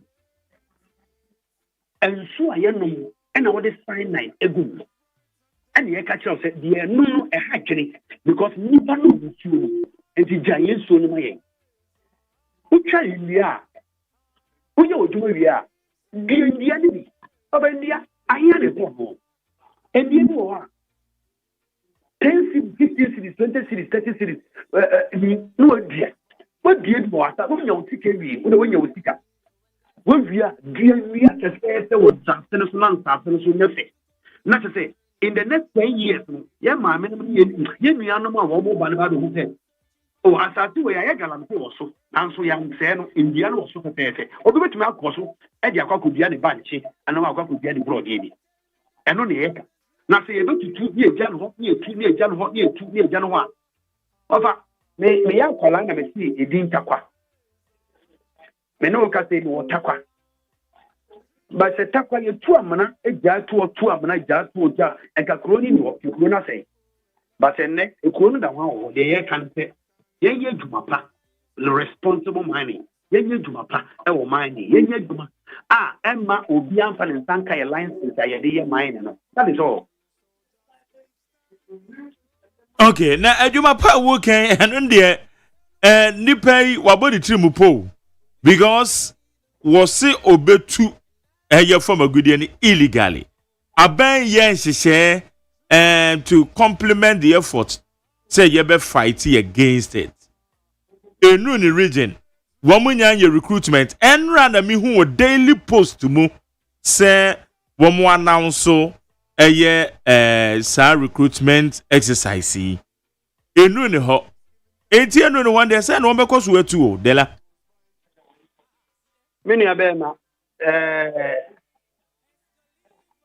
we ye ejuma wo ye abai wo 2 years or better license say to them so we ye illegal one why you feeling kalam say no and the die as I say why you arguing say wo de wo kon license kra enti wo to be didi keke okay the sign na obey na say kana so so ntie dia say the stage of policy gum and I say the police for gum so now we are now done.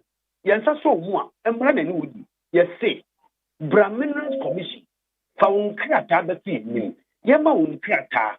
Yama regulations. Say anything as so ye.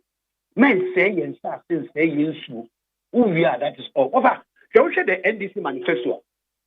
The responsible mining, as part of the responsible mining, you have concession. Who to concession if we are what is to be better for government? What they are buying better? In fact, I say I do buy $1 million. And I would have poor. Ya Jeff was a ye, not a UCS you was staff, and so no dear be a brother ticker. So one man, Beji, one yes, I had the actual say you are not just as no. A buying and decides to come a better contractor near the coho. No, I can't yet yes, and we near the second Chanica. And he, why the big $1 million? At the amount buying, said the amount buying. The son said, "We get the guarantee we are the Yesicano, Memoir, the assassin to the general, and she made the $1 million check." And see, that is one of the punishments, and there are measures to be put in place to check some of these things. Very soon, the full rollout will come out. Okay. Minister say forest a quiet be na nipa boni fo yi shebe tu from agudie. But to me reclaim ediama on mine no. Beba cho eye quiet ben na all kan ho asemi. Say 7 forest reserves. Jerry,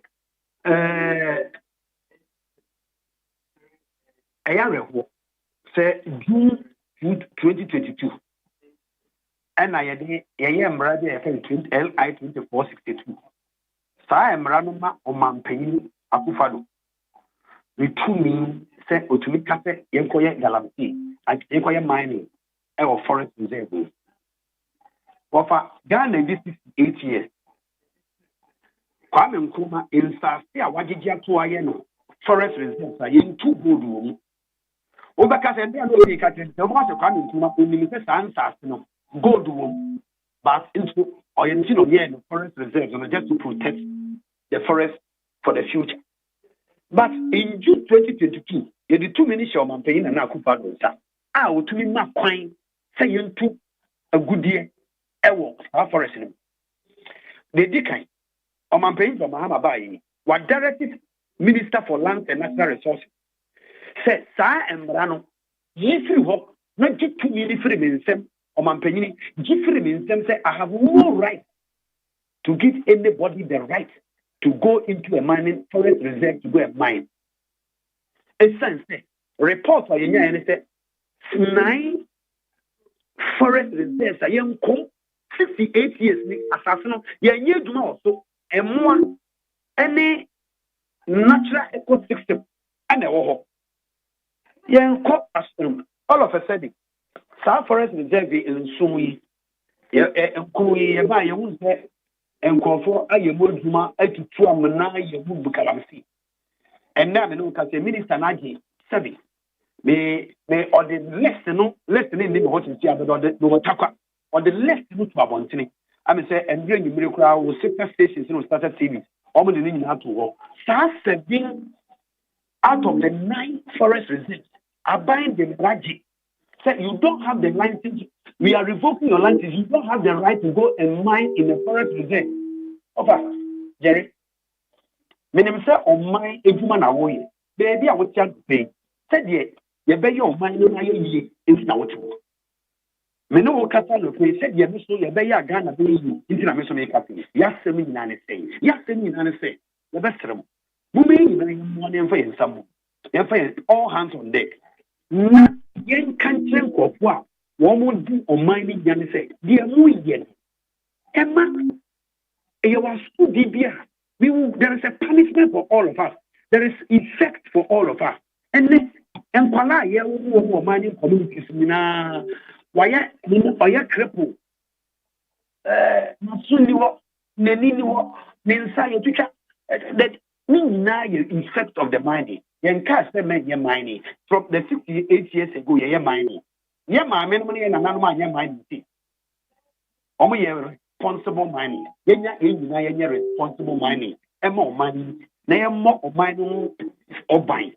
One more at the foodie and the foodie empty. Only we say, dear me, ye no, nso all year is and so petty kentino and only almost the two almost near cash of said woman jay or woman jay in the trash as we dream. Okay, but the law say obi beka say ahoden a your call has been put on hold. Okay. Wait there. Say and the let them. But your call has been put on hold. I don't want to check them say your call has been put on hold. Please wait. Hello, Della. Hello. Ooh. Hello. Hello. Oh, they let them. Okay. Ahomano na intimi nyina so yi. Hello. The labato to make Pacho I. Okay, very good. But pacho say obi eka say said dia wo narrate ahoden a ode beko atia galamsey no kwa akwaye say mo wo opposition no na ahoden no wo soro chen say mo ba aben mu facing their realities. So be kasana, how would you respond to that person? So kasa me move. Being in opposition is different from being in government and being confronted with the realities. Offer. The minister is so determined. The president of the republic is so determined. And to me, and you see, you use that 2 million responsibly. And you say, you best say with Juma, we are minor. And who create jobs, man, for a man for one call, man. Yen can't say with Juma. Dear, ye catch one say, ye and Juma, I would see responsible mining. In sure, yes, then yen jay. Ye say forest, no, I say, ye mining one, yen India. Yeah, can. And see, right now we want to adopt measures, responsible measures, to curtail what is going on, and that is basically what we are saying. And see, about your opposition, over can say, yeah, but you are by him, over can different. No, we must show responsibility now that we are in government. Yeah, say, you are by him. Yeah, shows that he say, yeah, the minister is a very serious minister. What press conference and ideas say what Jima and no more person very soon we are likely to hand over some concession to the district assemblies. Say one hour and she said 1 year, 2 years, not a mining, irresponsible mining, go cost our constituency, and I say with district. It means that the dissect headed by the chief executive, you will be questioned. Actually, say you are not even fit to be an MCE because you are not helping us to fight the menace.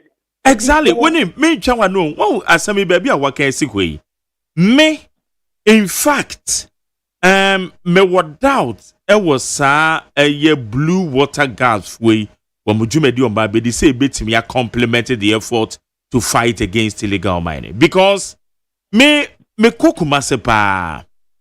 Na medru enyinem railways so na anajo around around 12 na meti to ewu so yimo me parke ena megina wodin na mehwe de ekoso me find out na say ye illegal miners and the dru anajo no ma ba behim hwe me principal roadway so ewu enyinem enti me decide say subsequent weekends ameko kumase no mekwa anajo sa just to know say eyade a wo mutai ne sa na ampa 3 consecutive times ameko enyina mekoto om say omo wo ho a wo mutu eye form agudie illegal way money na illegal mine no do I need a branch bi a na baba wa bi a wanya ntete na wa be block whistle lansa wo mreko a DC MC ewo ho edela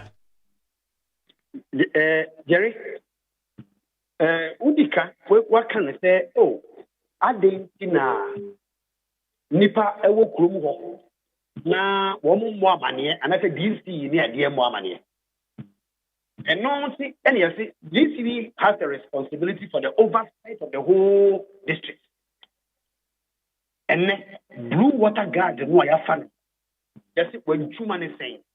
You can also be an informant for the DCE. You can be an informant for the police service. You can be an informant for the military. When you found that the Juma win away. When human is saying, who will be a air cost or constituency no more? What you blow yourself? My money, basically, that is what it is. Yeah, everyone say, oh, Galam say, problem bright. They will compromise them. Over your journalists are steady. Or bright. And so journalism, your people who are doing the work very well. Your police if you are, what bright did now so your papa will year to manopa. And see, all that we are seeing is say, yes, there will be difficulties, there will be challenges. But we should not throw our hands in the air in despair and say, so, oh, there is no hope. And then, we are DC. Not all he be beginning about saying, DC way you are in trouble.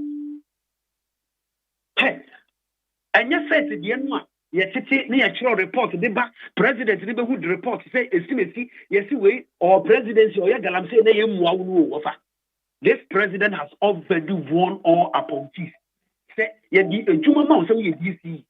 Not say about consultations, the who say, a dear Wahoni, a dear for your honey, more money, and that's what's why you see 1 year, 6 months time. One, you lose your position as MCE or DCE. And you see, this is a different approach to the way we do things. You have more appointments. And the Juma Mount, when I watch this, a bit of two, almost your mind in an adjunct. What I say, there is a one country, no one crime, and you see no work. Yeah, money and I do 8 p.m.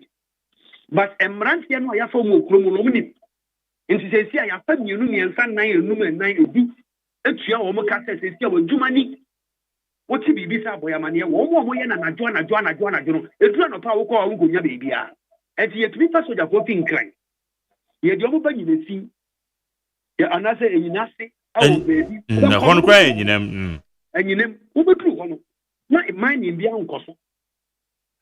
Who do one of the beyond cost? And see, now what's about crack? And I do now one you over. Says, yeah, there will be a fool who will crowd was to what? Or no, never said you will anyway. No, I catch it over you over 8 p.m. In the moment 8 p.m. And see about near about the tell Takwa. If you talk near about straight, you about 8 o'clock now, Susuna, Mumia, and Mraya, the Bedimu, near the Modi, Pepe. Okay. You ever started in a grander process. Yet, the more to say, which is a journalist like you. A been away from there today. And see, we will learn. We will respect your views. We will take pieces of advice from you. We will collaborate with you and make sure that we do what is right. Okay. Jerry, it can be done. And it must be done. All right. Now, more advertise the recruitment process. And rapping me who daily post tomorrow. Me who first one was the Statesman newspaper. Statesman newspaper. Okay. Statesman newspaper a week before the recruitment. See, you do takrade. And Kwalano mobile, the application letters in the buy 5 letter words, 4, 5 sentences, 6. Just say briefly. I am so and so, and I want to apply to be a water gas and da. I am so and so age. Let's be 800 and something. Okay. You see 400. But me no catch this here. You only pay 465 na what training. And then you bring you catch them say nipa 21 coffee. Omo coffee omo say training na no ye shit. 21 continue 65 no ye be good no. Ye dey good to say the ebinom ho ndi ntumi. Ebinom mpom ndi ntumi. One more month to no the kono. Na ye dey balance at least be time 1 month time no. Na sa nipa 400 no nya 400 no. Now you better replicate in Ashanti region and Eastern region. You better call home now. All right. Then Medan says so when you didn't come on. Jerry, many years me that was no pay. Ya queen na with your mommy. Ya me shall be brave. Beba, na se me fa ho a you be didn't come. Beba chomate, me show him pa. Go. Dela dem ye head of corporate communications at the Minerals Commission. On na ye no. Idi and come. Mesha Kasante say, in fact, MPP has a lot of work to do in the next 30 years in opposition. Even just 2 months in opposition, look at the way they are suffering and crying.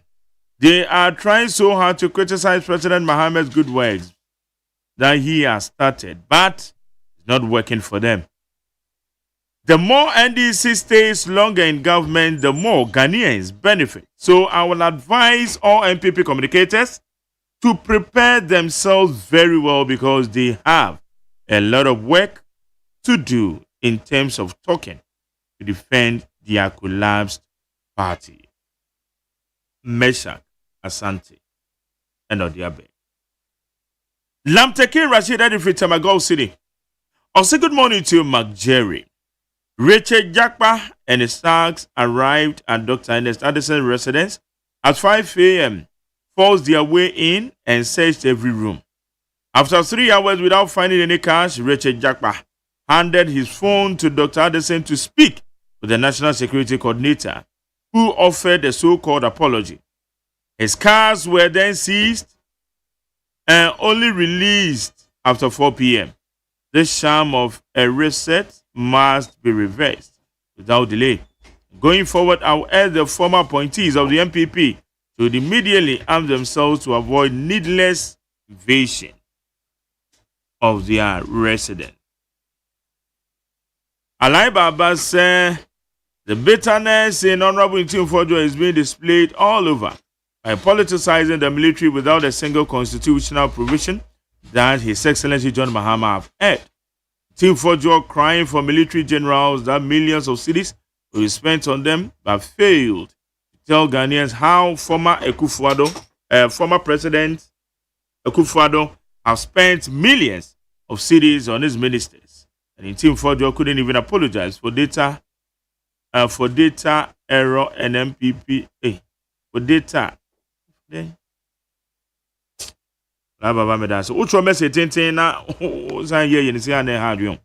Please, my Jerry, where is Professor Jampo, Kwabramafo, and labor unions?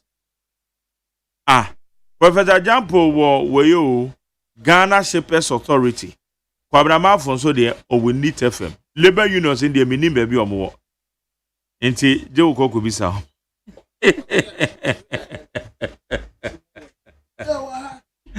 And I'm not just over here. And I'm just over. Professor Jampo, so the our Shapers Authority. That's all.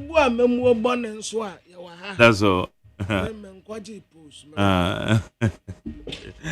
Wednesday, good morning to Mark Jerry. Osman Isagatawanso. Please, Mr. President, try and fix the doomsday issues because cost of living is very high in this country. When you get home to sleep too, you don't have light. Why? Gracie Afenyo wants a hospital to be built for parliamentarians. Afenyo wants new parliament built for parliamentarians. Afenyo confirms recruitment into security services shared to parliamentarians. Afenyo wants NDC parliamentarians. They will not get appointments because Mahama reduced number of ministries. According to Afenyo, parliamentarians are a special breed of people, right? Patrick and AB saying, where's a Mark Jerry? I have a problem. And is some of us are misusing the fog lights, especially the big trucks. Authorities should control the system. Where you could do trumpet, tasty aspect, fast food. Alasan says, good morning, Jerry. The law enforcement agencies have every right to come into your premises to conduct any set based on intelligence. All former or current government officials should be prepared to render an account of their stewardship. Ayo, Makayate. TK Spinter, also Honorable Kofi Amaboa is doing well on Galamsey fight.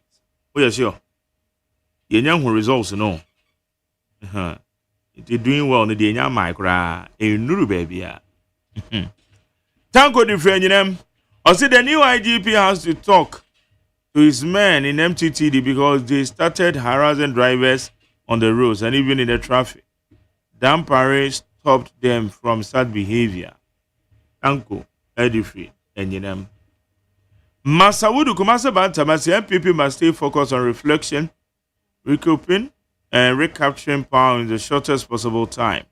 The arrogance of President Mohammed's appointees has just begun, and Ghanaians have regretted voting for them. Wese McJerry, good morning to you. MPP should stop criticizing the new IGP because he knows what he is doing. He wants Ghanaians to have their freedom. Kofi Tete, or the South Africa. Wese McJerry, good morning to you and Kwabena. I think we all know that every government needs to start their so-called signature projects. I would like to know why former President Akufo-Addo knew this and he couldn't complete it. Agenda 111.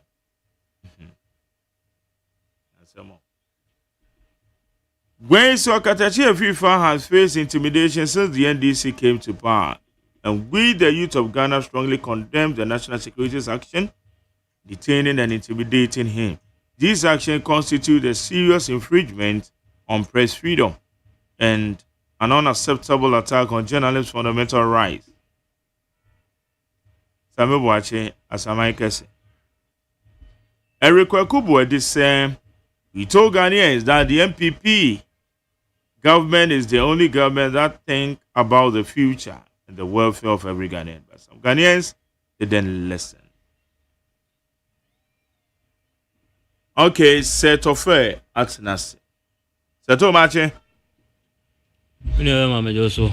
About when years they are watching. Aje. If you have a corner pay. Let me have the million mark. Yeah. Yeah. Yes, sir. Right, also transfer me.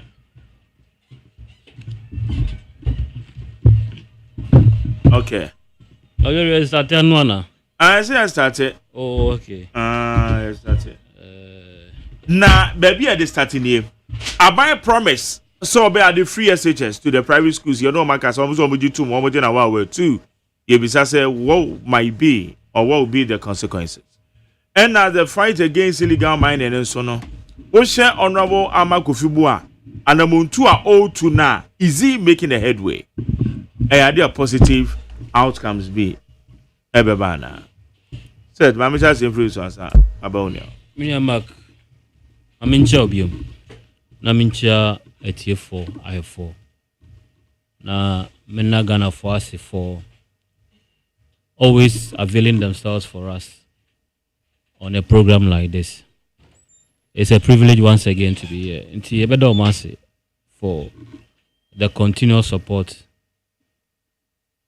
that they keep on offering to us.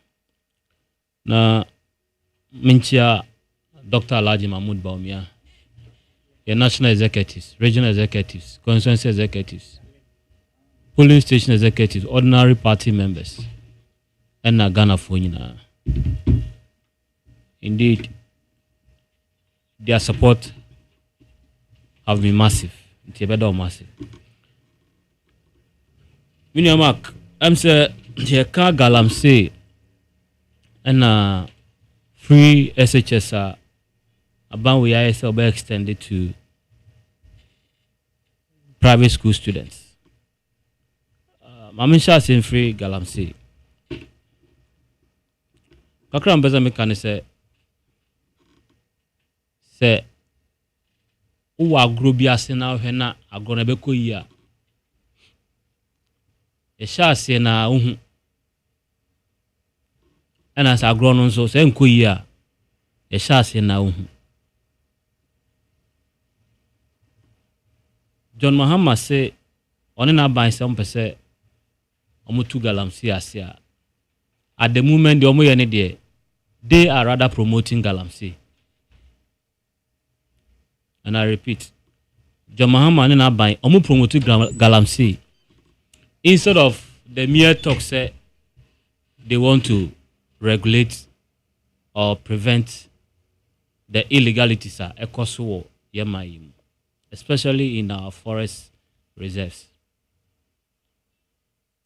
So Kai, during the vetting of the minister designate, now Minister for Communications, Sam George.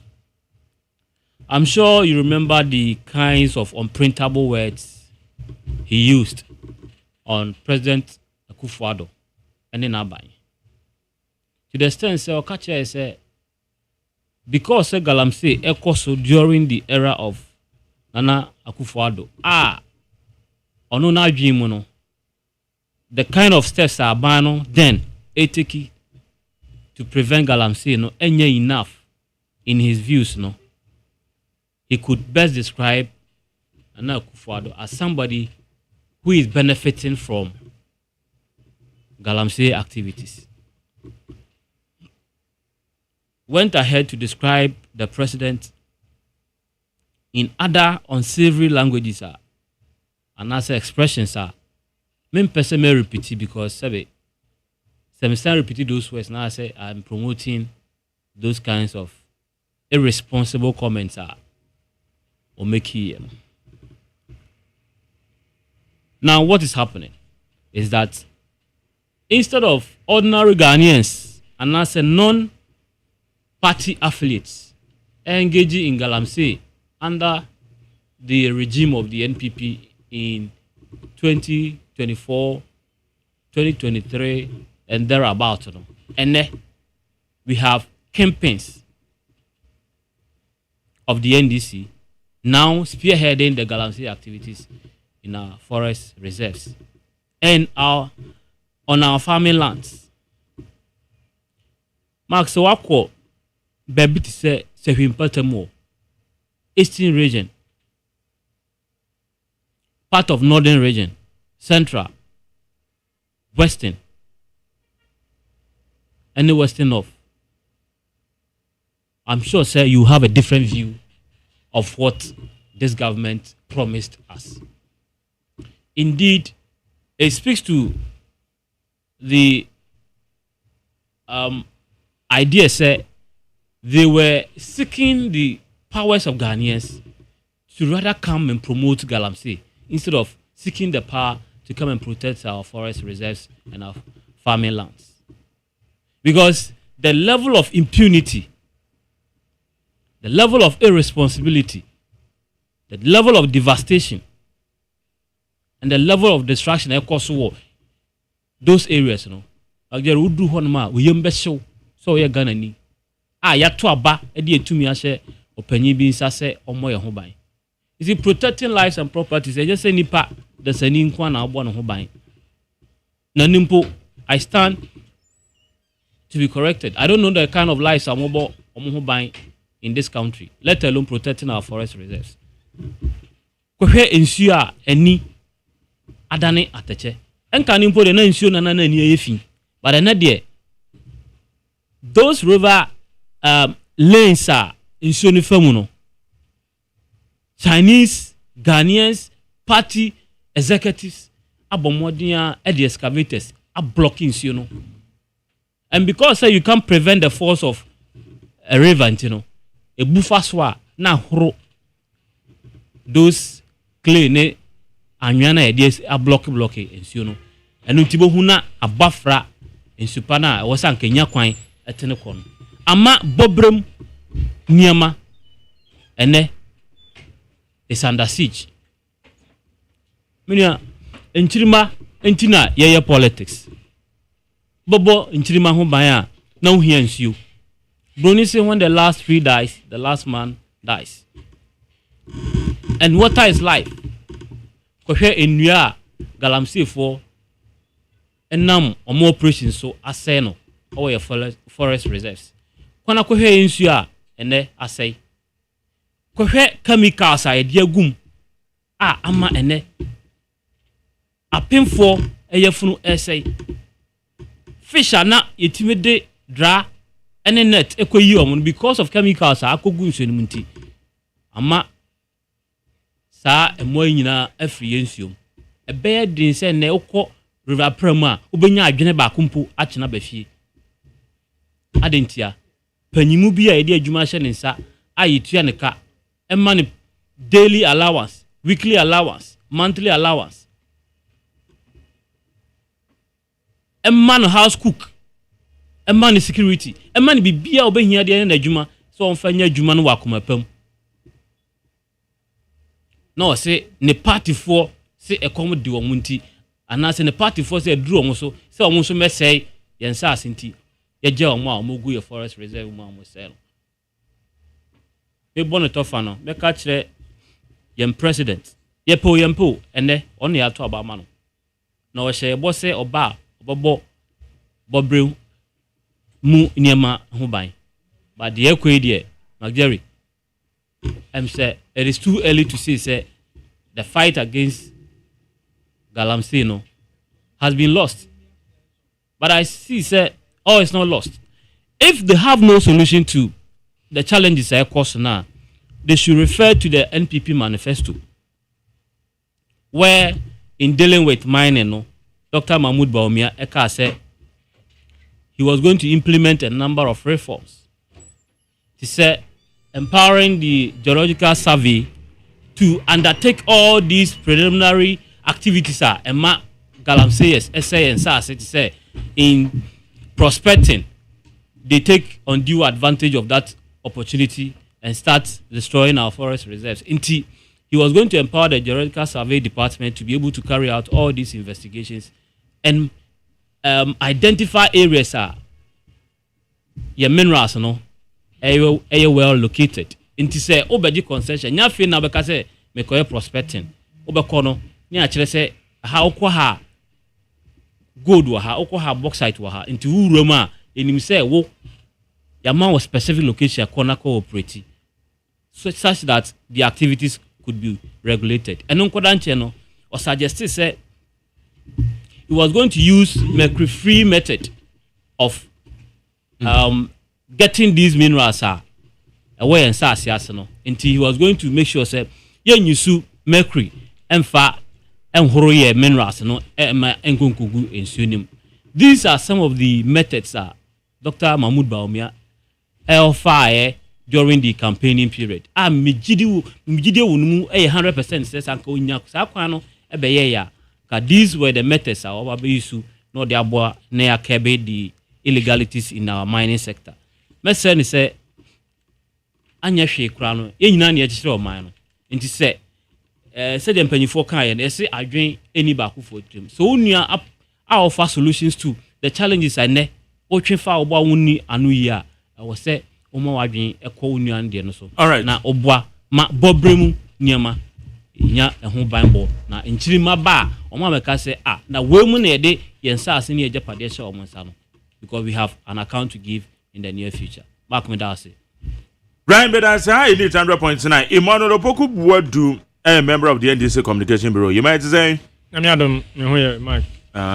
Jidi so here. Yeah, Nyamiadom Boko. Right. And now Felix Mante, Director of Communication, PPP. Felix says, Jerry. Yeah, be Boko. Masa Muso no, why some many standing Kasai. Mante, na me ni radio. Oh. Listen, and so me bold, but I know so the say, almost a baby, almost more rationing. Almost not rationing, not 2 months in your be. More honey, and Ashama, you was Zenu Kataman, Zenu, Kakasunanka, Bitchery. I said, Ashama, and your baby, and so my baby or her, baby, I want in Suma. Modian Monia illegal laying of pipes. Talking about. Oh, I think Crawford be so mitaba. I be so macroma breme bear.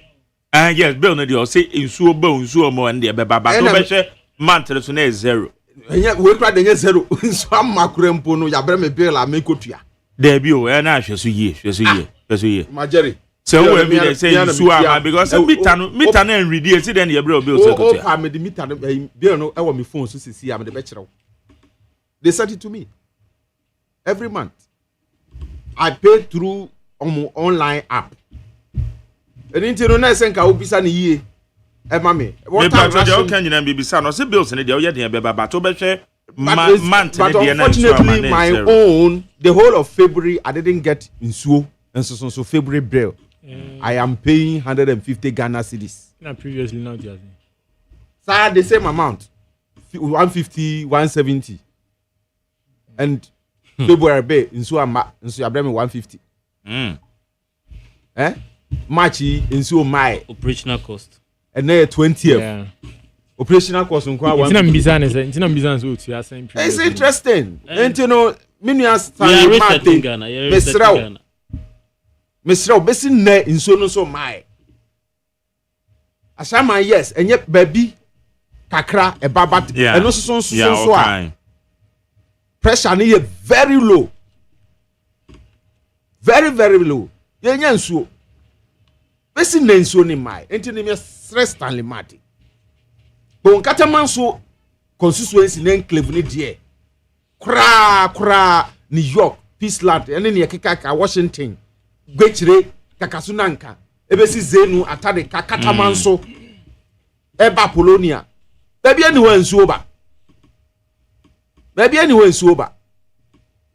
for 2 months minya nsuo ye wow so please okay all right Obogu Mike free SHS most of the Barbeca private schools home the fight against illegal mining honorable Amakofibuwa wa hitting the ground running is he making a headway yo Mark anapema mena wasibio na menchia minua stand ene minua set menchia no apamfo nso na wona wotie nyina memfa enchia so nkomo mo na memfo afidie so enhwehia ye redaye mufio me baba ko University of Ghana Parliament member of Parliament for University of Ghana Parliament redaye mufio ene na woda me wish na happy birthday na me enkan ho na onhira no na memfa free baby Stanley issue no efa Ghana water ho no say enokre ye nyina we bear with him ye nyina Ghana for and we are going through the same challenges na no kwase me say even me myself baby I me want insu inflow and the reason is simple Ghana spinters nungwa part of spinters and nungwa the reason Ghana water the bre say on say enclave ni mu nyina no spinters assignments zenu aircon you can say yes nungwa seed desalination plant no and supplies areas ni nyina but unfortunately umenya fault o mu machines ne ho a according to the makra manaba abedru Ghana airport mu twen say Ghana water bebo ma clear no metumi ayi sai niema no na almost sa kan niema na within 5 days they will be able to do the maintenance and so net me flow but em say clearance need to me my eno na ama delay ntime sraw ma Nungwasi desalination plant see desalination plant and supply me just say my bon headworks me some more good headworks no and so very strong is not about and you should also know that Galamsey I was coming to that too purifying water be more expensive it's not about machines previous government said you see ja Galamsey Emma say yensuo ebesi en Ghana water kept warning say Emma Galamsey na to aso sa ebema ye ho akide even with production ne ka ebebo in same say ni nyina kan bi na man ne ensuo ho ade aman no but as John Mama has promised so be reset Ghana no ye woni mugidie so be na enche nyina ebenya nsuo now back to Ministry of Education the sector minister Honorable Haruna Idrisu e dey abetu dwa say of government's intention say omo ebe keep your promise omo shade ma private senior high schools say ebe enroll omo on the free senior high school policy no now I think it's a laudable idea aban no deserve abasobo ni nyina ne say yenim challenges public sectors no and our public schools no face many of the public schools here they lack infrastructure classrooms and crane betness there teachers create better ma there boarding facilities dining facilities in the kika ho a challenge that demand many of these public schools no SHS no however a sense say free SHS no are limited to these public schools inti na wofo bia person mo de omako ama classrooms na choki ama teacher to student ratio no abroso ama eniema administration no enkoso yi enunti there was the need say you be looking elsewhere for solutions and the elsewhere na near looking here say you be involve these private SHS no was our policy nim. In any case, the only reason in say a person ye free SHS no say ye be magana ni biara etimi akọ school enya ntete bi ebetimi asua de enya eson faso enti se ye person Ghana fo na ye etimi ebo omumo munya nimde de a then enya public schools ni mu nko na Ghana fo the basic opportunity na de be ma the pen in public SHS no enya bone say this opportunity na be ma ye private SHS for no enu nti omu nyina ye Ghana fo ma se aban nya saa nimde no anase enya saa tirimupo se be involve this public na private SHS na esefata se ye bo maba so enu nti me ne Yewura Haruna ya adwen e wo saa adwen pe ya odi aba no na no kwase mu so ewo mu nso ne se esansa sector reforms education sector reforms ye Yewura Haruna Idrisu enche ya ye hu se ye education summit na ye jeji adwen kire it all came up Emma unanimously no nipa bebre na agitum se ebeboa se ye de ombeka ho ebeboa me expand free SHS na ye no ama omu nso omu private sector no omanya so mfa so enu nti it wouldn't be the public SHS no wouldn't be overburdened ebe me ya sa akwanya no ama omu private no so space omu na ebi schools akenwuram there are a lot of people are unfortunately because of free SHS nti enkrofo to me for omu private schools ama classrooms no asay and asay school adynamics wa enkrofo enyuzi ebeboa man enkrofo investment omu ye no it will also come back to life no muso nya bibi kakra e dey free so na asempe wo mu kra ne say offer na e government e dey ma private senior high school headmasters no omu nyina ni age ho a omu nyina akọ bankrom say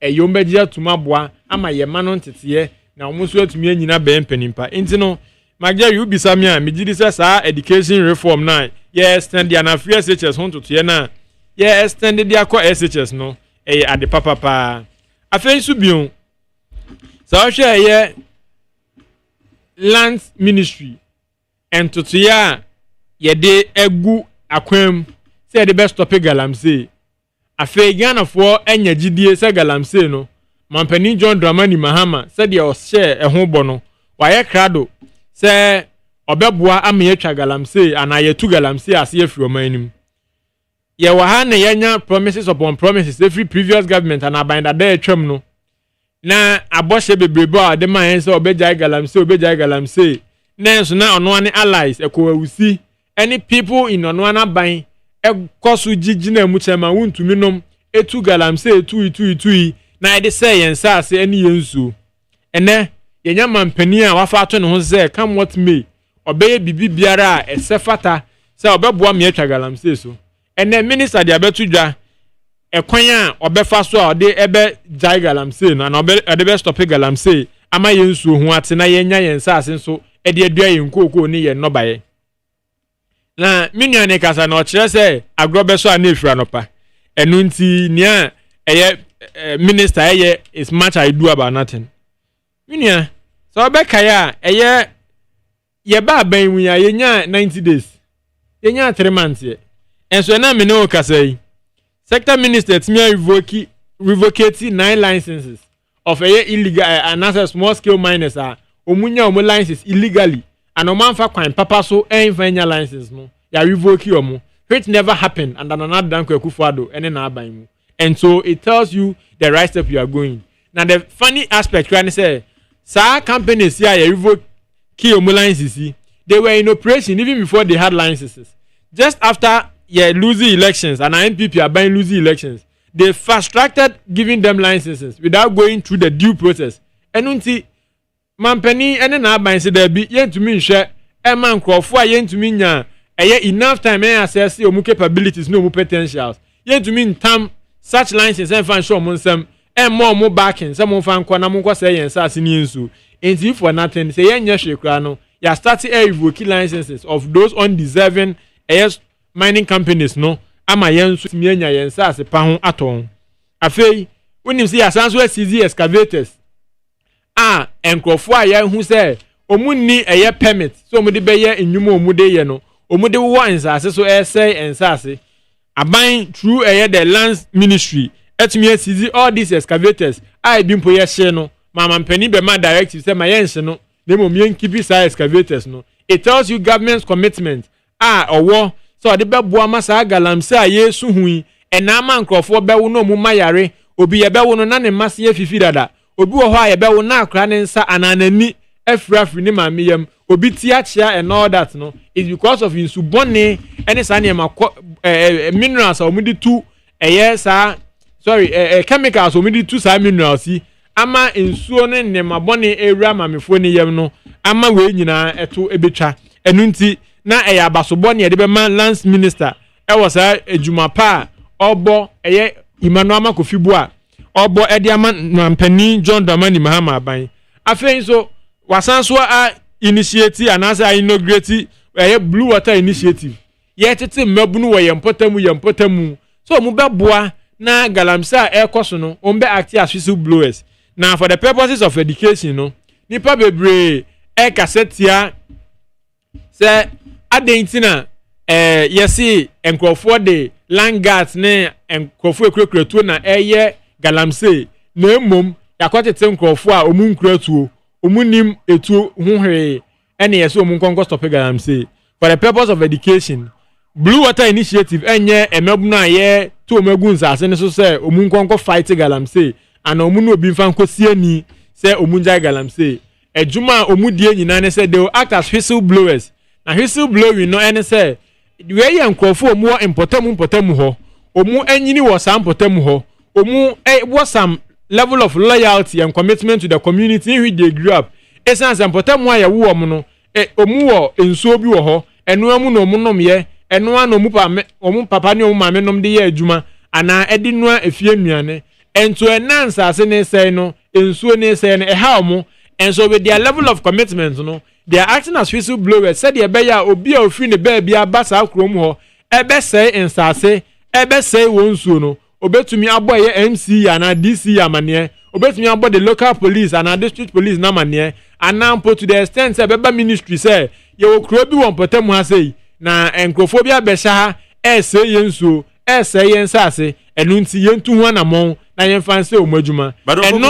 eno na samoka sa ho ena mbisa the leader time mo opposition mo say NPP fu bi kura etu galamsey no correct NPP fu bi ni amanyofo na ndo nkrofo na etu na mobile ya you need a whistleblower and say nkrofo kura na mo opposition mo hu say no mo tu galamsey mark enye ndisi fu na kasa NPP fu ni tu galamsey enye NDC fu na kasa amanyofo bi etu galamsey is it Stephen Boatin there be your friend of professor Kwabena from Pom Boatin thank you Kwabena from Pom Boatin no ene de beto abonten ne report say NPP for A2 galamsey and omudo mu ahye galamsey mu and extend that na muso no yes but mochiche free so as be catch say den chemawu ayenyi na chini this was somebody who was in government and not Kwaku for the government he wasn't outside of government oka ehun bi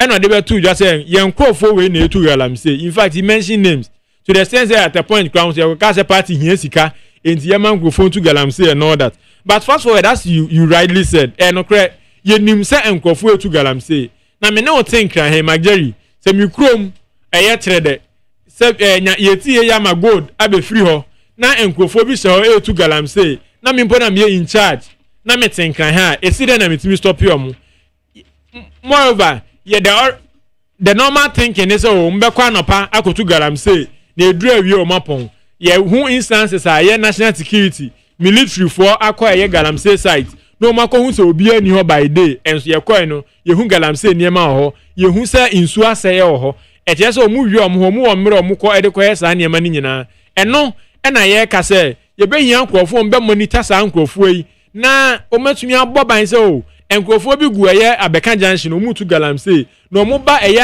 anwumre 11 pm ene betu galamsey no by 2 am no mapon ento omu na betumi ama security agencies ne tip off na omu exercise no anya work in futility eno nti eno ne launch blue water initiative no enti nyesa ne nkrofo keka say ye de ba be fight galamsey say omu nko site ne nkrofo nkoko na omu nkoche omu me galamsey na omu madwuma ne say omu be ma sa ya can say whistle blowing no and omu blow whistle no ama mpanimfo in charge aso ate na omahu nia ekoso na omatumi aboa ama yetu eye galamsey nano na aman no so atimi anya ne ntoma pa afura na indeed say ye kan eniema ministry ne ye no ene hyehye ye egu akwama just a tip of the iceberg beyond the blue water initiative no aban so ewo plans so the drones ene eniema outdoor the technology a ewo ho no ebe survey ye galamsey size no near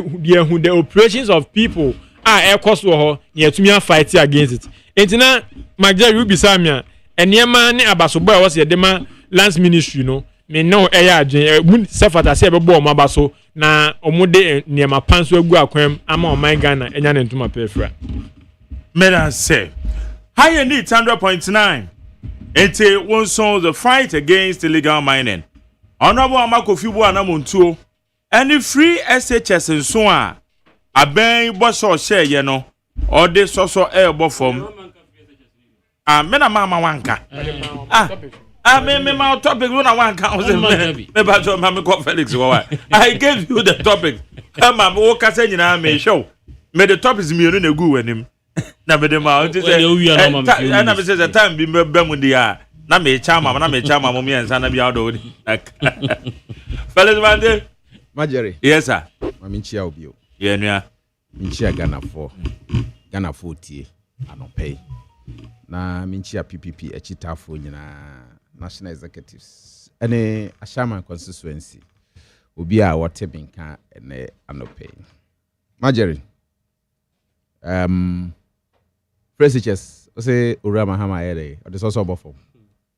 I just say the me person me can say wa hit the ground running. Yeah, no can say. It's what the social perform there bebu mu kasa. Na say you be all better the awkai na say. Ya bebu mu kasa. Say you be all better the awkai na say the social perform. Also the private school.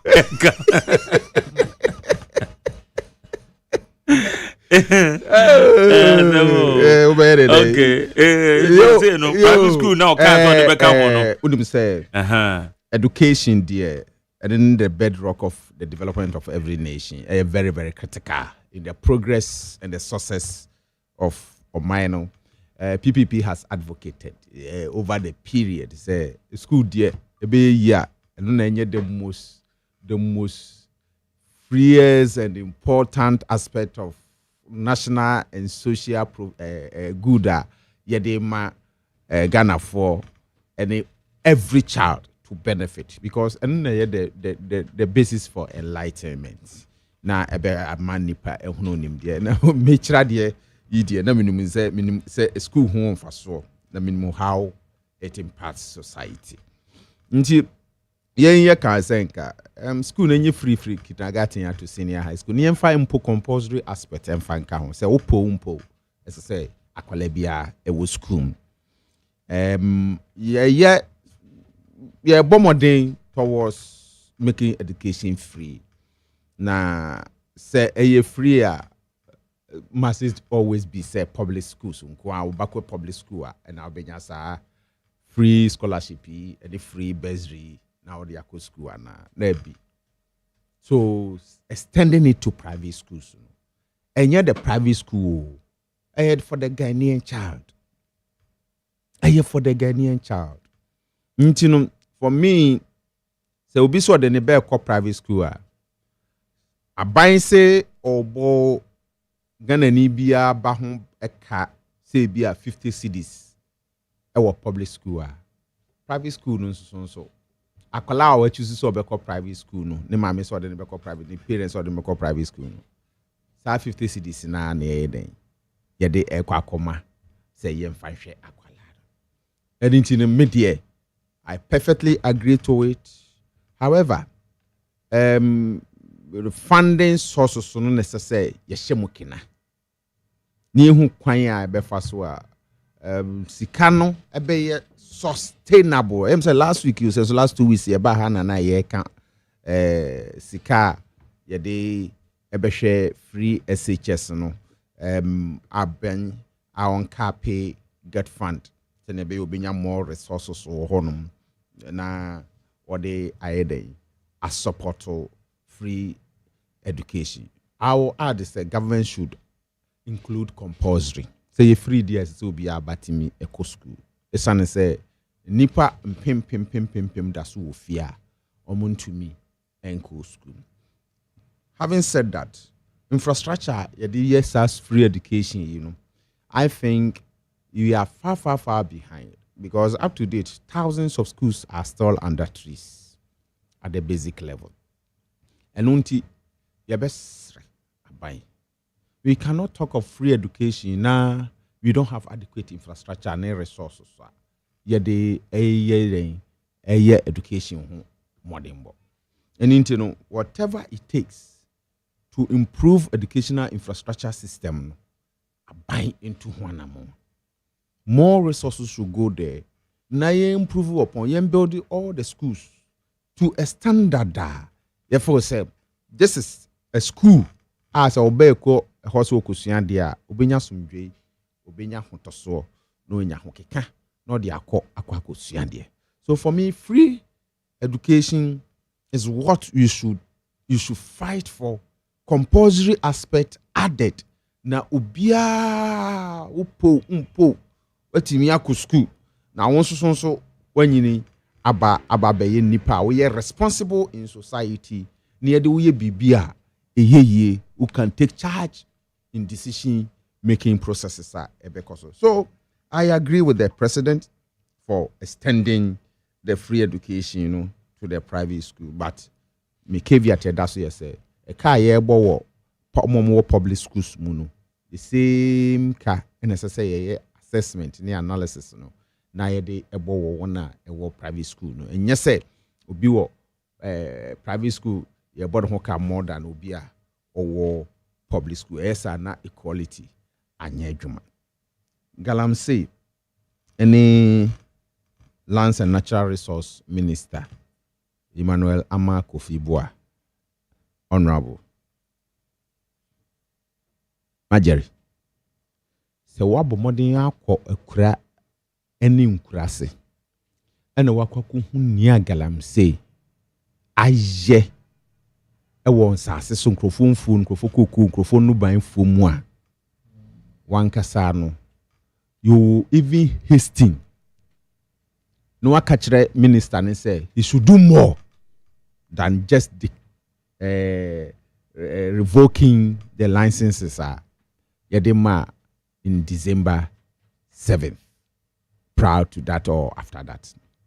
Marjorie me fie kwanse so nim ho me nim so fie kwanse aha kwanse so de say me amidi wa ukrom Marjorie Galamsey unim se Galamsey sha se ho pa so ebra na ho no mo ye pa gidi pa gidi nyafo man no yemu nyafo man ya ni so ni important ho nyina mame dokunu krom ho no Marjorie enne kokohwenia se unim nso onwi yeah kohwenia ya yi nso onwi empo akuansi kro nsamampom ho efra say babia yesi cemetery ho cemetery ho yeah ye to Galamsey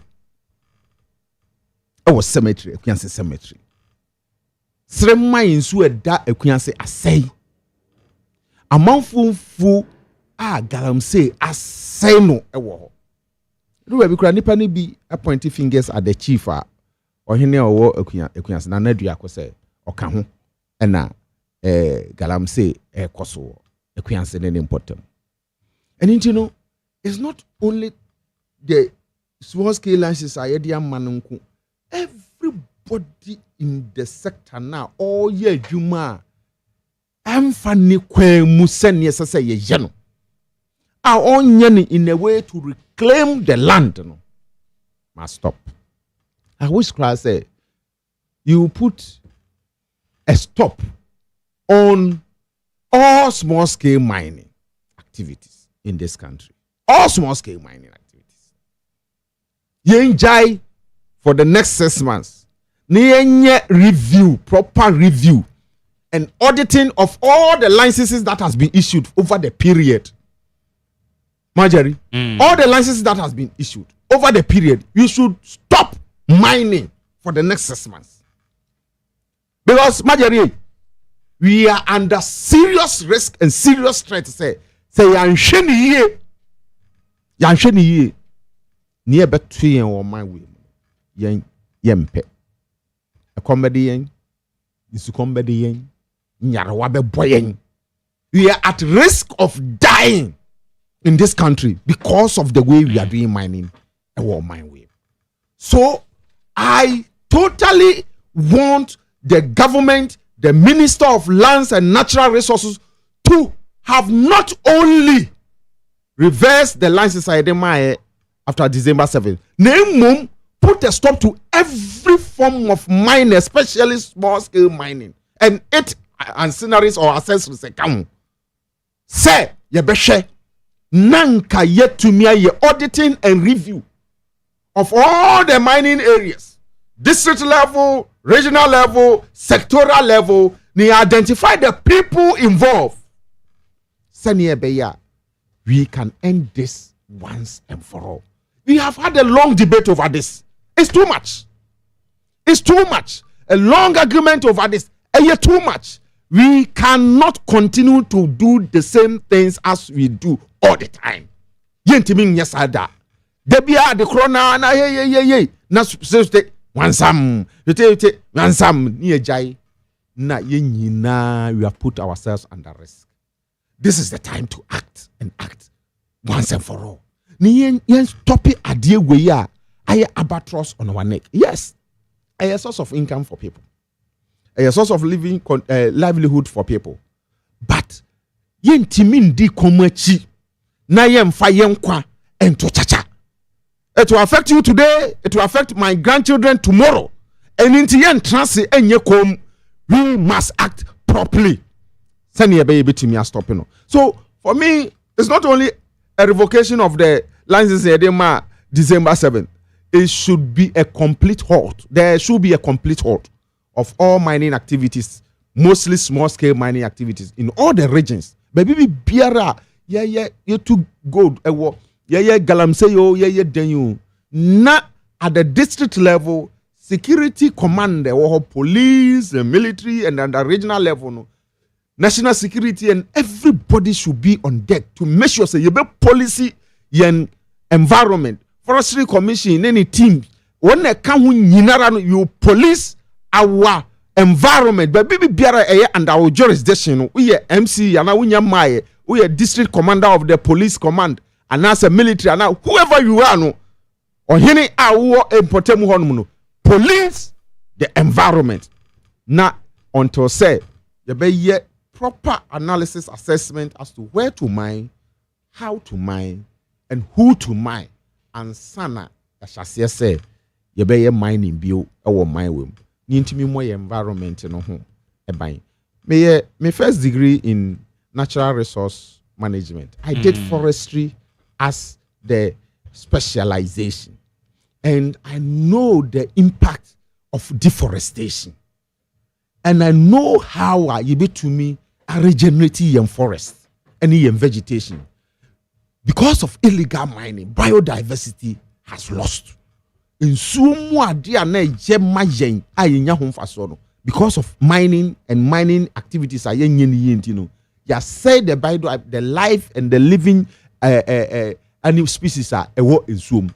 Oba landa moa bushmeat ni enyabiwe anka majeri una ufi nkoko na ba udru nkawa na anase is it among from would run intrawane inkusie ne nkrantie ne noa is o man yira would do how much will be a kitabibio meboa we ya be dru anyira mu a obedru ho no no na nka ma ho ne kama nka wo ba beto bia ba be ya be nkwan meboa enne unya bio sei enwa ye we enwa ye han ye wo fie omo na mo nya dete se omo na mo na nya dete se enwa omo ne na mo nwura mu no meboa na we akoko kra enkoko ya ye wo mu woma wo mu ye free range ono no ona ma ba bi oda ye obi na be kire no ebonu nsi an akakofru dua no akoda ebo anopa no num na wasi fom no nenam no didi free range nenam no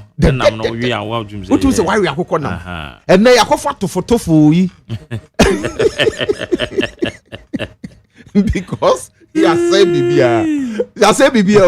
He say ugo who say unam koko kwan so ba na ye do anyina na hu so mukita engwa wo basket mu a enye ne o makosesa wo forest no di aba o enye ne o ma ye o fi yakoye flour aduane ne ye di abre o nse o mu ni no ma ye tofotof omo na munye de protein nya papa you get it but anka sabre no pa ube tatabranwa so ni matabranwa yeah what did do for now the yaben kwa ultim say yes and one nam na wuri and then because of your illegal activities ayenye ni yenti say ni me nyina ya say no if you want to go back and help our society na ye be boa ye health no so na ye benya duane papa di ensure and be assured of food security. I think the right step is what the minister has taken, but me it's not enough. Okay, it's not enough within the context. It goes beyond revocation of licenses after December 7th. It goes beyond that. Now, you to me and stop all these activities. Now, no, me share data no about 300 and something licenses and or revoke. My support services in Kwe almost 200 and something. More the excavators, more the champagne, more bebre. So those people create on we should have said we should cut the supply to this mining activities. We are cutting supply now. Ejumano and one kasa na bed die out. Now if you to me a boy environment and vegetation no your forest no home by and sase home by. Me na nana me papa asase. E we kuyanse.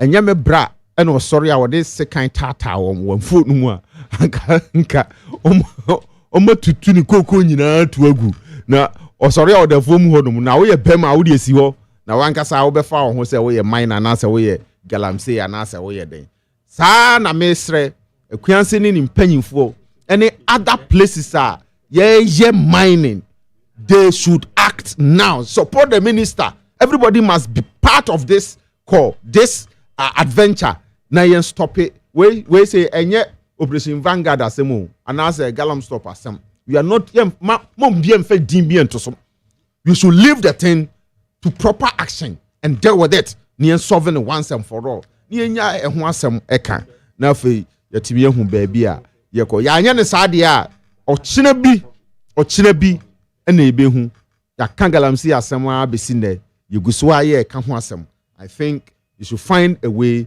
to stop it once okay and for all. Medan say high need 100.9 better for mema mo badansa na mema be 2 minutes be say SMS say wanka we ni be say to so wanka we remember my messages we say good morning to you Mark Jerry. I would like to know the whereabouts of so-called men of God who were all over the country fighting against the galamsey. All of a sudden the rivers are clean. Or were they fighting for their selfish interest? Emmanuel Kwakuyamwa and na Ubisa we. You must also message in there. My we see we are our own enemies indeed. We have politicians and traditional rulers and as individuals behind this illegal mining. In this democratic dispensation or dispensational era, if you can't stop the fight of galamsey, then I strongly believe that a disciplined military rulership will do. We live in a country whereby our law enforcement institutions cannot exercise their powers to the fullest. Osegwagu di UK. When you say you allow galamseyers to contribute pickups to your contribute pickups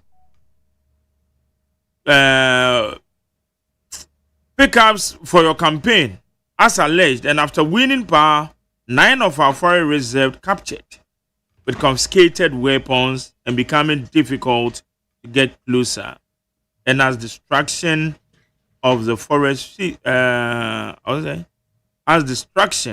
of the forest seriously going on voting money for tree planting. Akwa we wo. Why no Ray? On say we message history na do with the yamba. What's the sound Ray? Okay, Sato now saying. Mark, mpese me bisa se maye mebeye ana meye je hina nka ope. Mentias you because ade no ni nyina na ansa na obeye no obehya ase se mebeye no akoye na maye awie. Okay. The mpese me catch John Mahama ne say Ghana for pese hu se waye. Na education minister na boshe no e dawson dodo. On shebo. You see, I can't trust John Mahama on any day when it comes to free SHS. Simply because in 2012, they published a document, I know my name, NDC Strategic Policy for Education. On page 29, they propose a number of solutions to making sure that we have a comprehensive education in Ghana.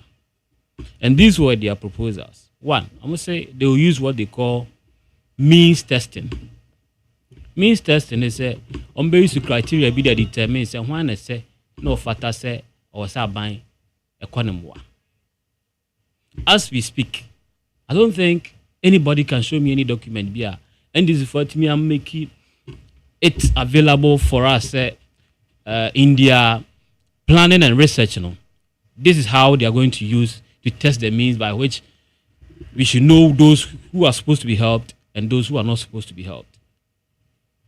Second point was that they were going to use grants and loans. Then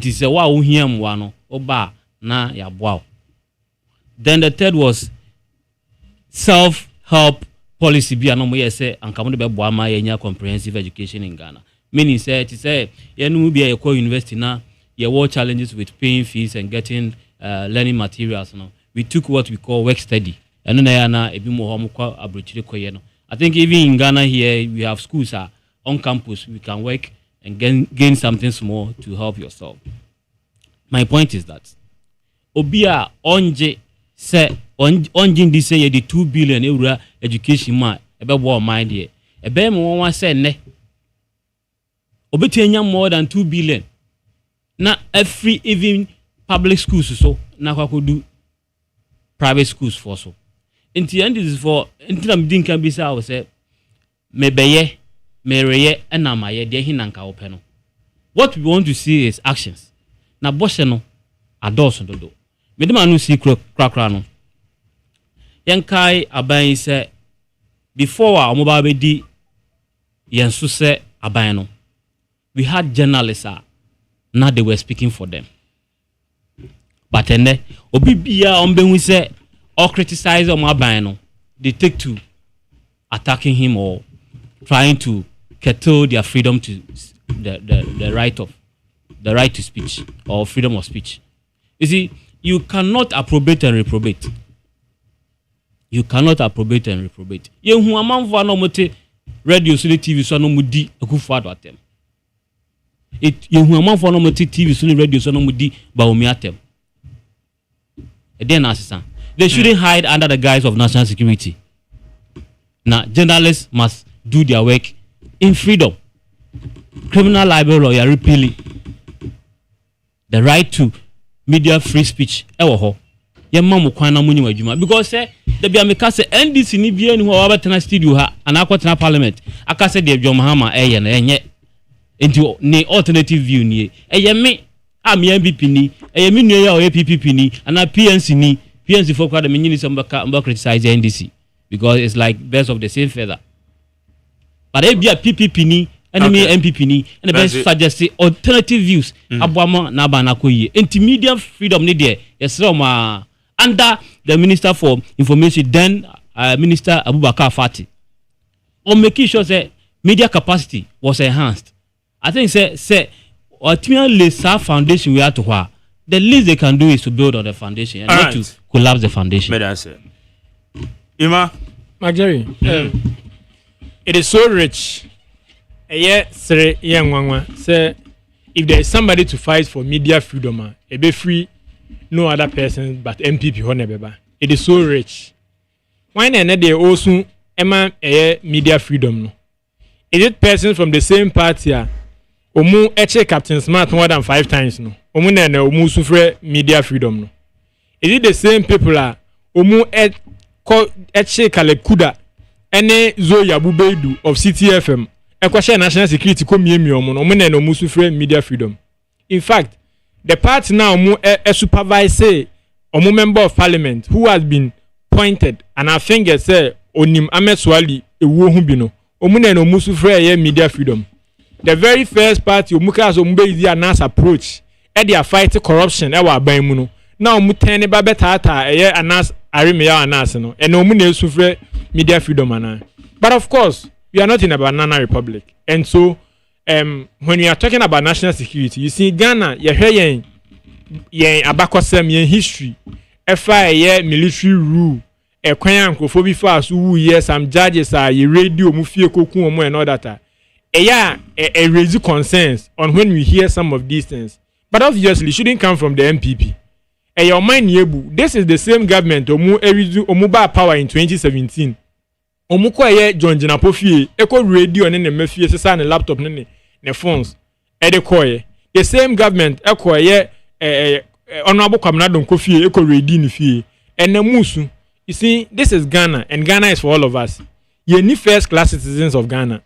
We don't have a certain group of persons that you so special say or more the cancer a police for na national security no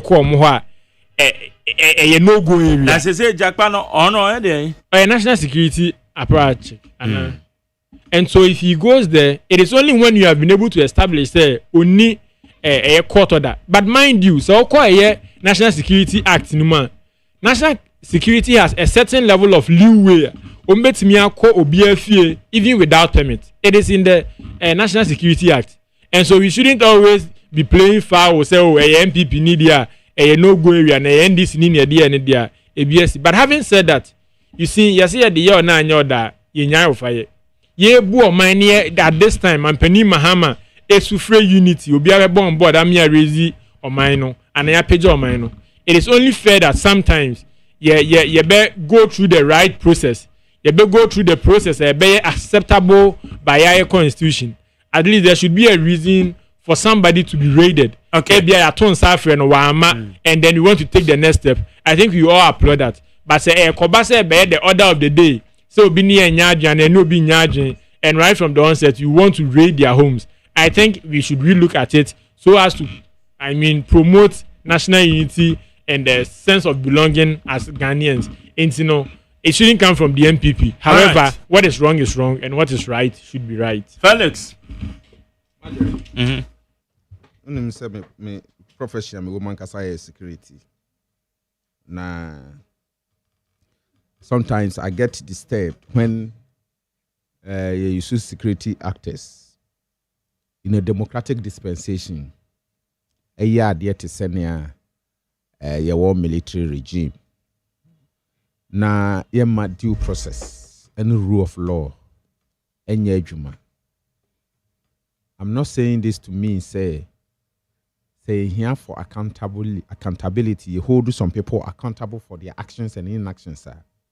They should not be called, or you should not take them on. It is the procedure. Is it in accordance with law? It is never true. My brother, it is never true. Say national security has the right to enter into people's private homes or into their private properties without any order from court. It is not true. And you know what National Security Act no. Act 330 in the minimum. Go and read it. Act 1030. 2020 near passes our act. Act 1030. And Marani Dibu Maino under democratic dispensation. And must we always have drama and Zania hold people accountable or bring people to book? Must we always hold drama? Are we happy when these things happen? They undermine the integrity of your democracy now you're practicing. They undermine them. So you shouldn't be proud and say, national security has the right to enter somebody's home without anything. That it is law. It is not law. They don't have any leeway. Under people's privacy, you don't have to do that. You go through the legal processes. Use the appropriate procedure. And hold them accountable. We want you to hold them accountable. But we here say, the euphoria, the flurry around the whole thing. One Madiana Suna, I can't want some Where are you going to get justice for the people? Me, I'm number one person in Amaka say, I want the Bank of Ghana governor to be held accountable for his actions, especially for the collapse of financial institutions in this country. For the collapse of financial institutions in this country. So, to do that, now Memaya Kasahu say, I think it doesn't help anybody. And more be remnants of past government, of past administration, they should be held accountable. But this is not the way. And yes, I can't wait to say the fact. Yen ni who say ampa yet democracy. Semra boni pana abono. Ojeni ho ba bia onje eyemra na ache no. But so yen say Rambo star, what they are soldier for, police for, armed. No mu ebi shisha balaclavas ni ade. No, what is that? That drama. That drama. And then I'll be free. What will you get out of it? Previous administration, I ain't also heavy.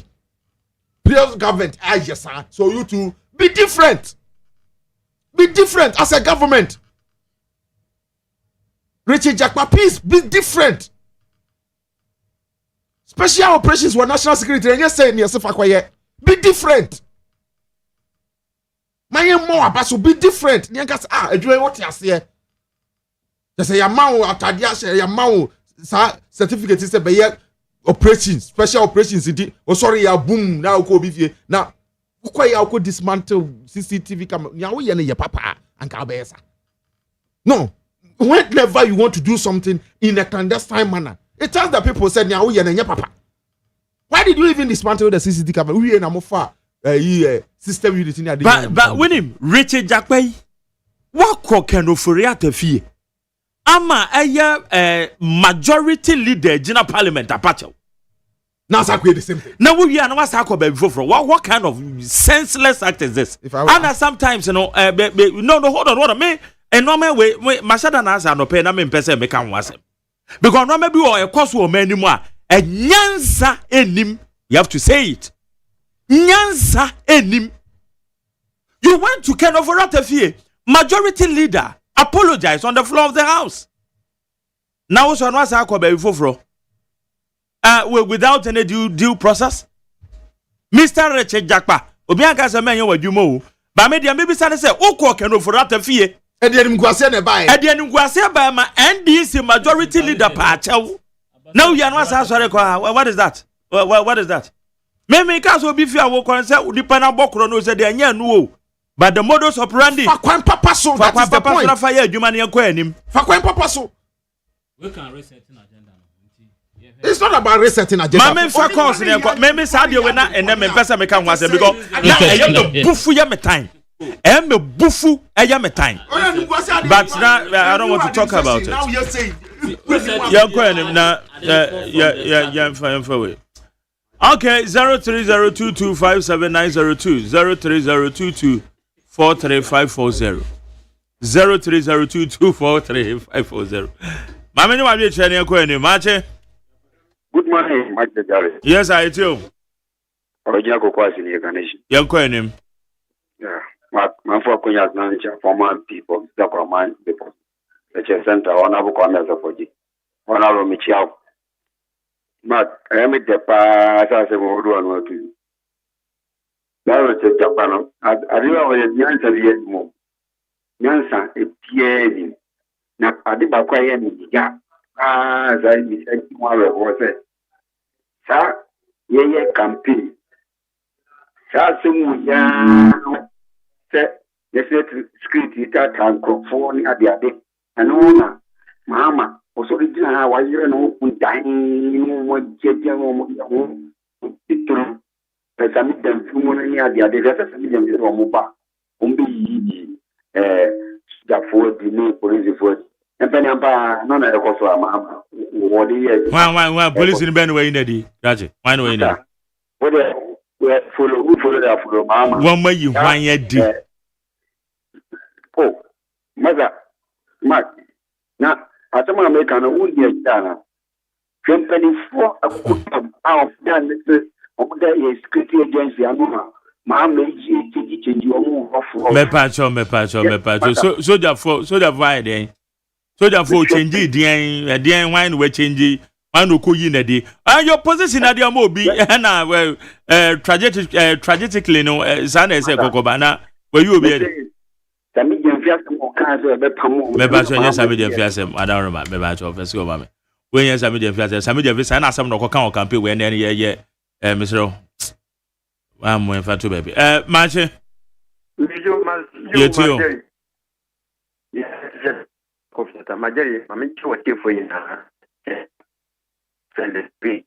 I have one to the competition. And then when young for our commission coming, organizing your board.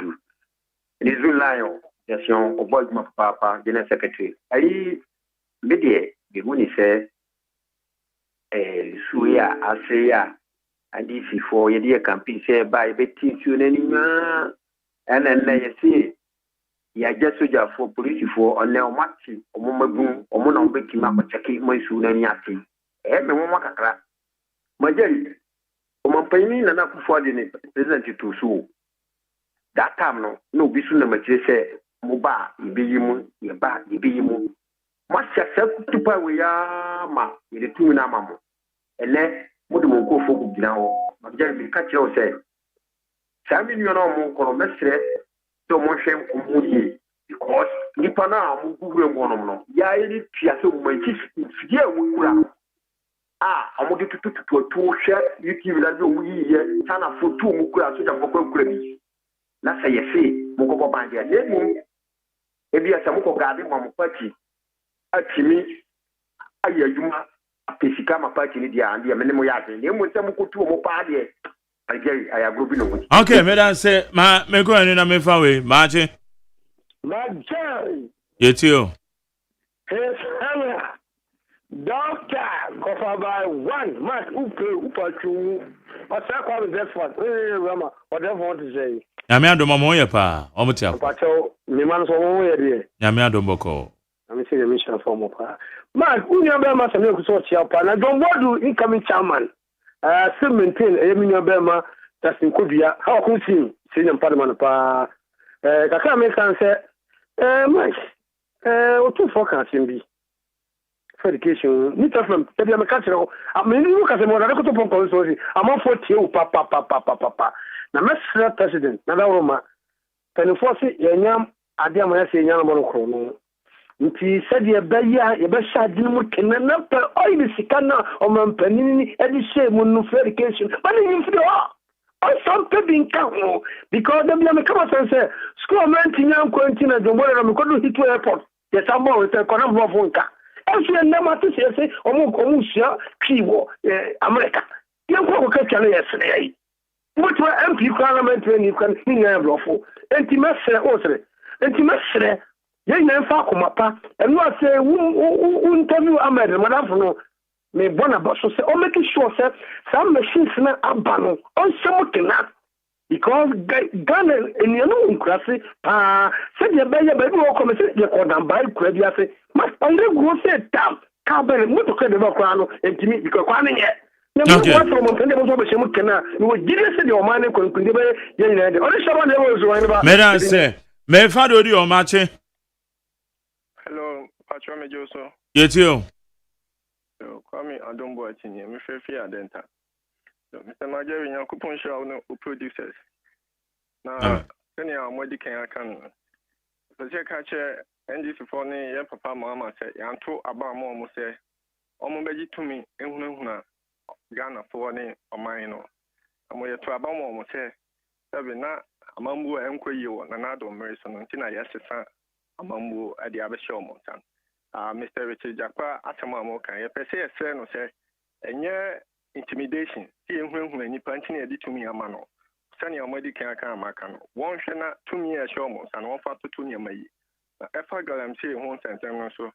If I see a bisa or minor any Ghana for MPP for you know say omo abreso ekwan omo fa say omo siga and say ho kwan ene nia mahama aban na start no kwan ena opese got number so opese osiga lam say ano kwan na yensuo yenya nsupa no yehwa ekwan ya mahama a start no eye mahama aban ene ye bebo na abaso if you say ye hu say ekwan ya ofa so no ekwan ya o show dedication say opese of fight galam say and ye bo omabaso eta omachi ye omon hwese ombetu galamsey ase eno ka ho nti ne yedi tu na nado aban no egu ye no se na nado aban de omo ba se omo de be ma MPP for na yenim se ye hu se Mahama de to aso obebo Ghana medan se yen kwa ni na me fa de odi ha me ba cho ma che Magere. Yes sir. Mike, good morning. Bolos ni o mi ka sa fi abokobi. Ye ti o. Mike nyame ma wa ho den de bia why? We are the pa nyame shira pa na we are the dodo. Ye ka galamsey pa dem hu demonstration pa dia wo dia ye ka wona why ye pa media ni media for ni na wo dia we number 1 Mike. Nyame shira bebre.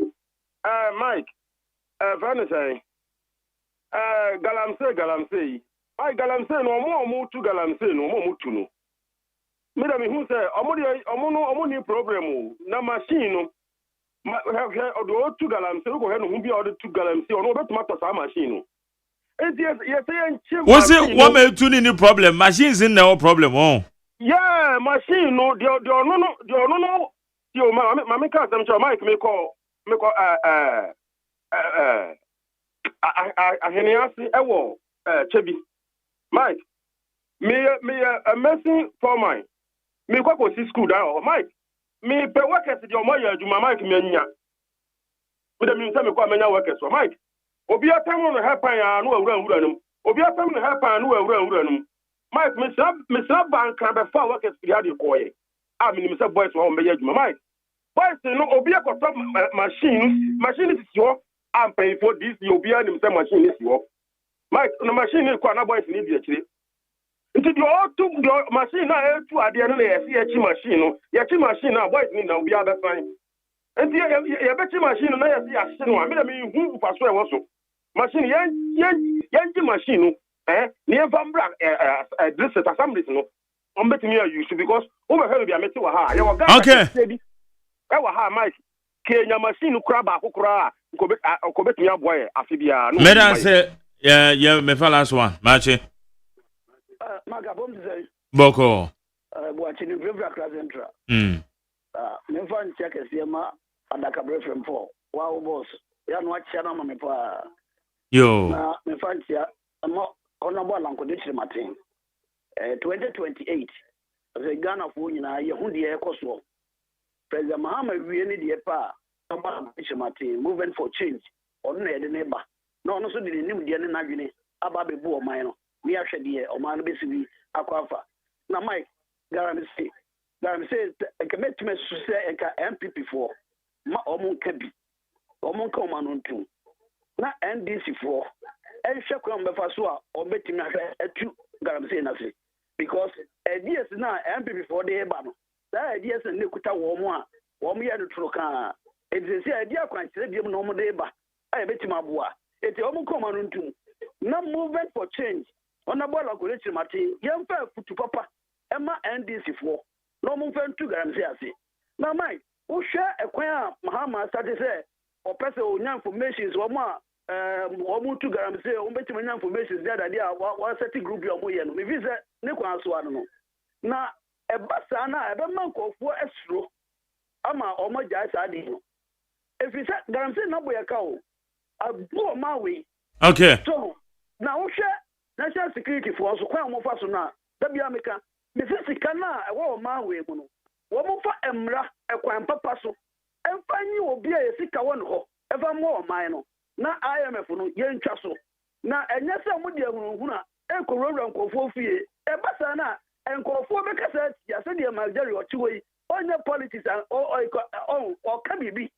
obi nti wadi obaka hey ma jare kure ka setia we ni adade eso nya sa e kwan na wo fa so akoya sa de enye e to bu fa kwan papa so no munyi esika ma yen okay visa o mani henska me dan say dia oye na papa nke nko parliament e ma majority leader onono da NDC domina no enko pachew opa achew no it was captured in Parliamentary Hazard. It tells you say ade na akoye na enye eya aka majority leader be pachew kran kon kaka no parliament house o e ma ne nko capture e Parliamentary Hazard mo we do original parliament and a majority leader pachew. So it tells you say na chese sa na montuo na wutu ye no enye papa ye ban sama pon ago ohimani bo ohimani mamamre ohimati amani asi UTV assigned their baby. Yet the amamre akensi you may be strong kwa ya to ni din say ohima reality show Obapa onim amamre ohima ahofene amamre uyo besima wedding fie dum wo chikosi aduonum wano ate unim amamre na utimi kasaba dwom dia enye bro because phones free our GH schools and our UTV funded na be chere wo bridge and found ni baby a wo free asante mfante nkran from mountain etifi mountain bunu ahafo anase mfifi mountain epoye anasa atoye kan ho na be chere wo bridge auditions be koso e wo kumase ene nkran Mumra GH Schools, GH Mega Studios, Achimota Abofu, Match Da, Etosu Adunumir, Kanwe, Nabet Bobre, Na Chedian Pimpi, Woma, Yaji and Nino, na you see a mamre, a money and a Bakosem, I say, or my Pia Fopim, a Jana Mamres, or Hima reality show, or Papa with Dima Mamre, or Hima, Aqua Fenny and Mamre, or Hima Nibo. Nipa enyiru na nani ahoden eba fo empo emabunu bi ebre ewo anim nanso eni yade biara wo no mekanfo Optovision Eye Clinic ediamao Optovision Eye Clinic provides diagnosis and world-class affordable treatment for all eye diseases including glaucoma, cataract, any yade ahodo pi dia yasronko kra ne se Optovision Eye Clinic wo quality designer space ahodo ebe fatal send ye wo penny biara it is awani ye oya anasa wani ahode abafom anasa wo pese wo ade yie unim ba bi esesa wo ba Optovision Eye Clinic. Call us on 0553 270806 or WhatsApp on 0558 517556. Optovision Eye Clinic. Hey, catch it. Listen in here. And you ma beto to dia me baba no hwade no. Hwem so betumi a. Hey, asew. Hey, now beka. Ya John to mami ensa duku portmanteau. This way chocolate drink. Na kan wo hwe afi bia so beri ni waware ne a. This way chocolate drink. Na kan sia. Oh, asew. Wo den kan no ntumu ho. Me be mo anu nsu hye kura dia ka ho. Wo hwade a wapi ho. O ka sa batete e da fom ho. This way chocolate drink. Cratch up pay baba ware. Asew. Ye fi say this way chocolate drink ya sorry no pa no ne yenom. Ye be hye fridge nom no se snack. Ye nya hoho a no ne de serve wo mo. Ye didi wie ne ye pe bibia bogu ya de so a. This way chocolate drink ne yenom. And this way no ti ano a, he se kire wom, koko wom, brick wom, bibia wom, ade wo hia ne so hye. This way chocolate drink. De wo hia ani so hye. FDA ahwehwe se adwede nkratoe mo agye atum se eye. Ago ohimani bo ohimani mamamre ohimati amani asi UTV assigned their baby. Yet the amamre akensi you may be strong kwa ya to ni din say ohima reality show Obapa onim amamre ohima ahofene amamre uyo besima wedding fie dum wo chikosi aduonum wano ate unim amamre na utimi kasaba dwom dia enye bro because phones free our GH schools and our UTV funded na be chere wo bridge and found ni baby a wo free asante mfante nkran from mountain etifi mountain bunu ahafo Kafo, anase mfimfini mountain. Epuye anase atoye. Kahwe, na beche wobobre. Auditions bekosu ewo Kumasi and Enkran. Mumra GH Schools, GH Mega Studios, Achimota Abofu, Match Da, Etosu Adunumien. Kahwe, na beche wobobre. Na chedian pimpi wo oma. Yeji enino, na yesia mamre. Amani ene abakosem kai say. Ome pia fopim ejana mamre. Ohima reality show. Oba pa oduma mamre. Ohima Ahofeni amamre. Ohima nibo. Nipa enyiro na nani ahoden ebafo empo emabunu bi ebre ewo anim nanso eni yade biara wo no mekanfo Optovision Eye Clinic ediamao. Optovision Eye Clinic provides diagnosis and world-class affordable treatment for all eye diseases including glaucoma, cataract, any yade ahodo pi. Dia yasronko kra ne say Optovision Eye Clinic wo quality designer space ahodo ebe fatal send ye wo penny biara. It is a wani ya oya anasa wani ahode abafom anasa wo pese wo ade here unim ba bi esesa wo ba Optovision Eye Clinic. Call us on 0553 270806 or WhatsApp on 0558 517556. Optovision Eye Clinic. Ghana Montie. Ghana Montie. Ghana Montie. Ghana Montie. Ghana Montie. Ghana Montie. Number Sanyaso at the Roko Fiaman Woman so and the Sunshine. I will need 100.9 FM.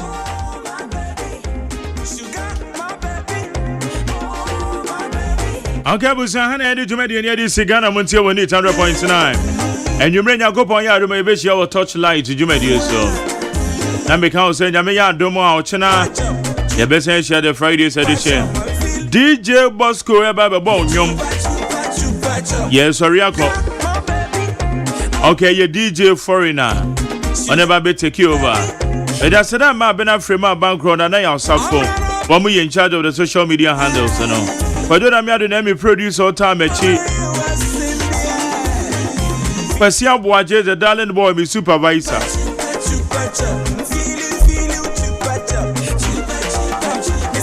Dr. Farah Dixon, executive producer.